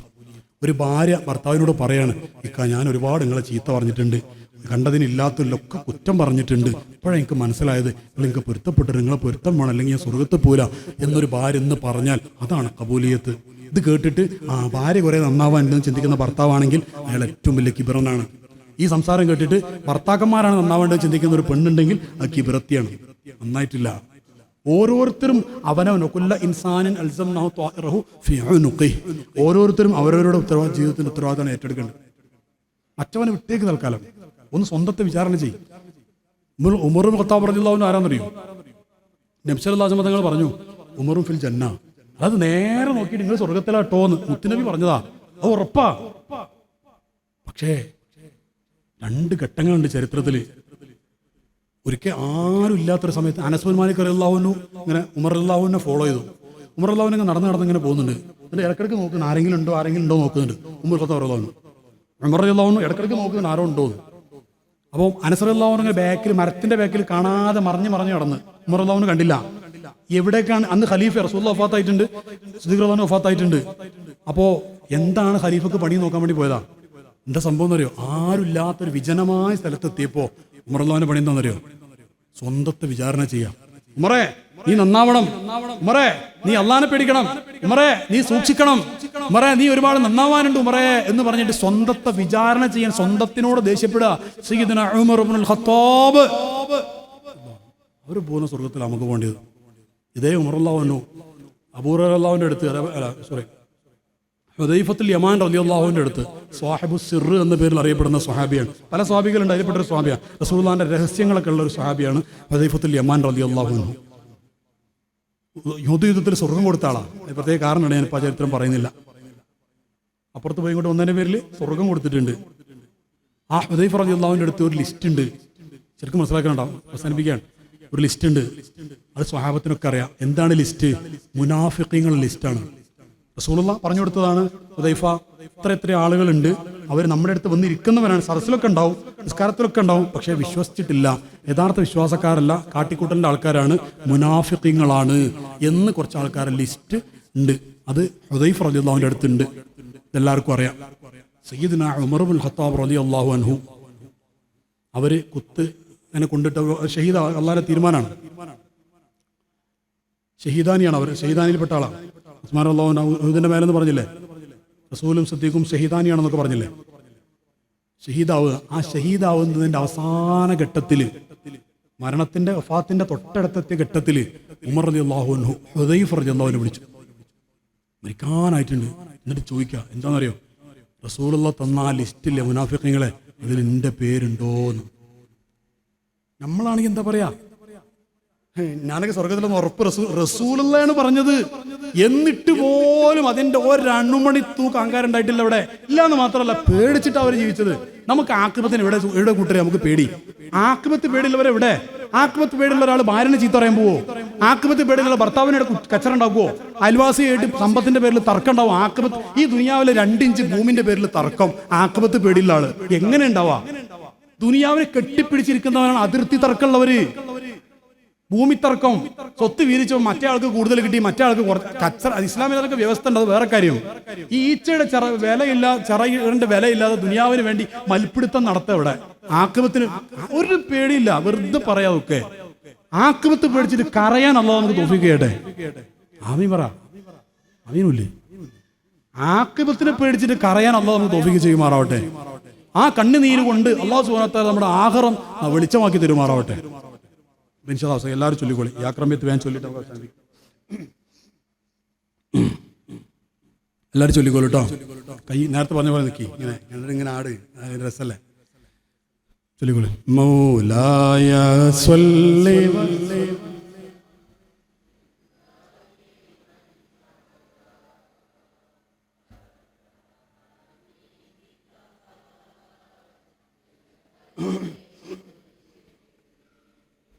يا أكرم الخلق ما لمن ألوذ به سواك عند حلول الحديث العليم ولن يضيق رسول الله جاءك به إذا الكريم تجلى باسم منتقم فإن من جودك دنيا وضرتها ومن علومك علم اللوح والقلم مولاي صل وسلم دائما أبدا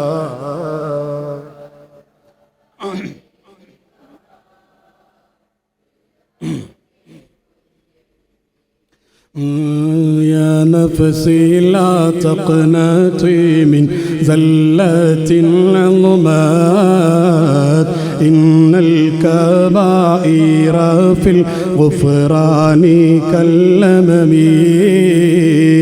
لعل رحمة ربي حين يقسمها تأتي على حسب العصيان في القسم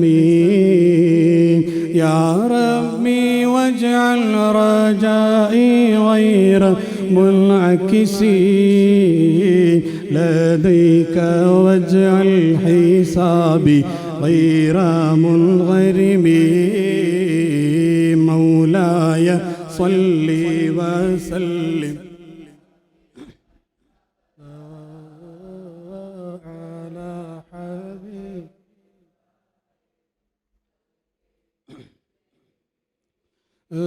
والتف بعبدك في دارين إن له صبرا متى تدعوه الأهوال ينهزم.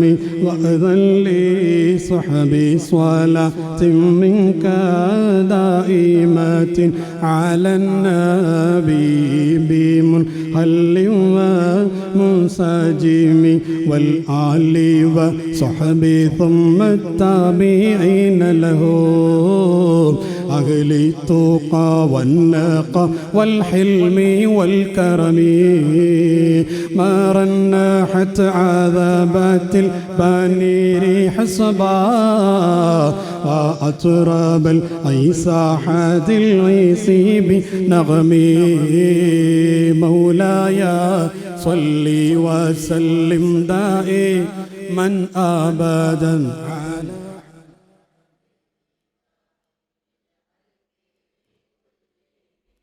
ثم الرضا عن أبي بكر وعن عمر وعن علي وعن عثمان ذي الكرم. سعد سعيد زبير طلحة وأبي عبيدة وابن عوف عاشر الكرم. يا ربي بالمصطفى بلغ مقاصدنا واغفر لنا ما مضى يا واسع الكرم. يا ربي بالمصطفى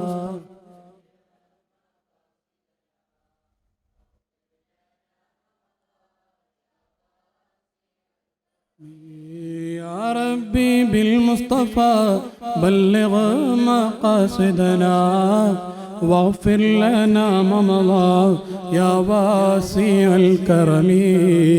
مولاي صل وسلم دائما أبدا على حبيبك خير الخلق كلهم. അല്ലാഹു സുബ്ഹാനഹു വ തആല നമ്മൾ പറഞ്ഞതും ചൊല്ലിയതും നേരത്തെ ഇവിടെ ഉസ്താദുമാർ ചൊല്ലിയതും എല്ലാം നമ്മിൽ നിന്ന് സ്വീകരിക്കുമാറാവട്ടെ. സാധുക്കളായ നമ്മളടുത്ത് എന്തെങ്കിലുമൊക്കെ അതപകേടുകളൊക്കെ വന്നു പോയിട്ടുണ്ടാവും. റബ്ബിൻ്റെ ഔദാര്യം കൊണ്ട് അത് വിട്ടുപുറത്തും നമ്മൾ അറിഞ്ഞുകൊണ്ട് ധിക്കരിച്ചിട്ട് അതപകേട് കാണിച്ചതല്ല, അറിയാതെ സംഭവിച്ചു പോയതാണ്. നാഥനായ റബ്ബ്, കാരുണ്യവാനായ റബ്ബ് ഈ സദസ്സ് സംഘടിപ്പിച്ചതിലും ഇവിടെ വന്നതിലും പറഞ്ഞതിലും പാടിയതിലുമൊക്കെ നമ്മുടെ ഭാഗത്ത് വന്നുപോയ അതപകേടുകളൊക്കെ പൊരുത്തപ്പെട്ട് തെരുമാറാവട്ടെ. റബ്ബിൻ്റെ കാരുണ്യം വലിയ വിശാലത ഉള്ളതാണ്. അതുകൊണ്ട് അള്ളാഹു മഗ്ഫിറത്ത്, അള്ളാഹു നേരത്തെ പറഞ്ഞ ആയത്തിൻ്റെ അവസാനം പറയുന്നുണ്ട്, അള്ളാഹ് പൊരുത്തപ്പെട്ടു തരും എന്ന് പറയുന്നുണ്ട്. മഹബത്തിൻ്റെ ലോകത്തേക്ക് വന്നാൽ കിട്ടുന്ന ഏറ്റവും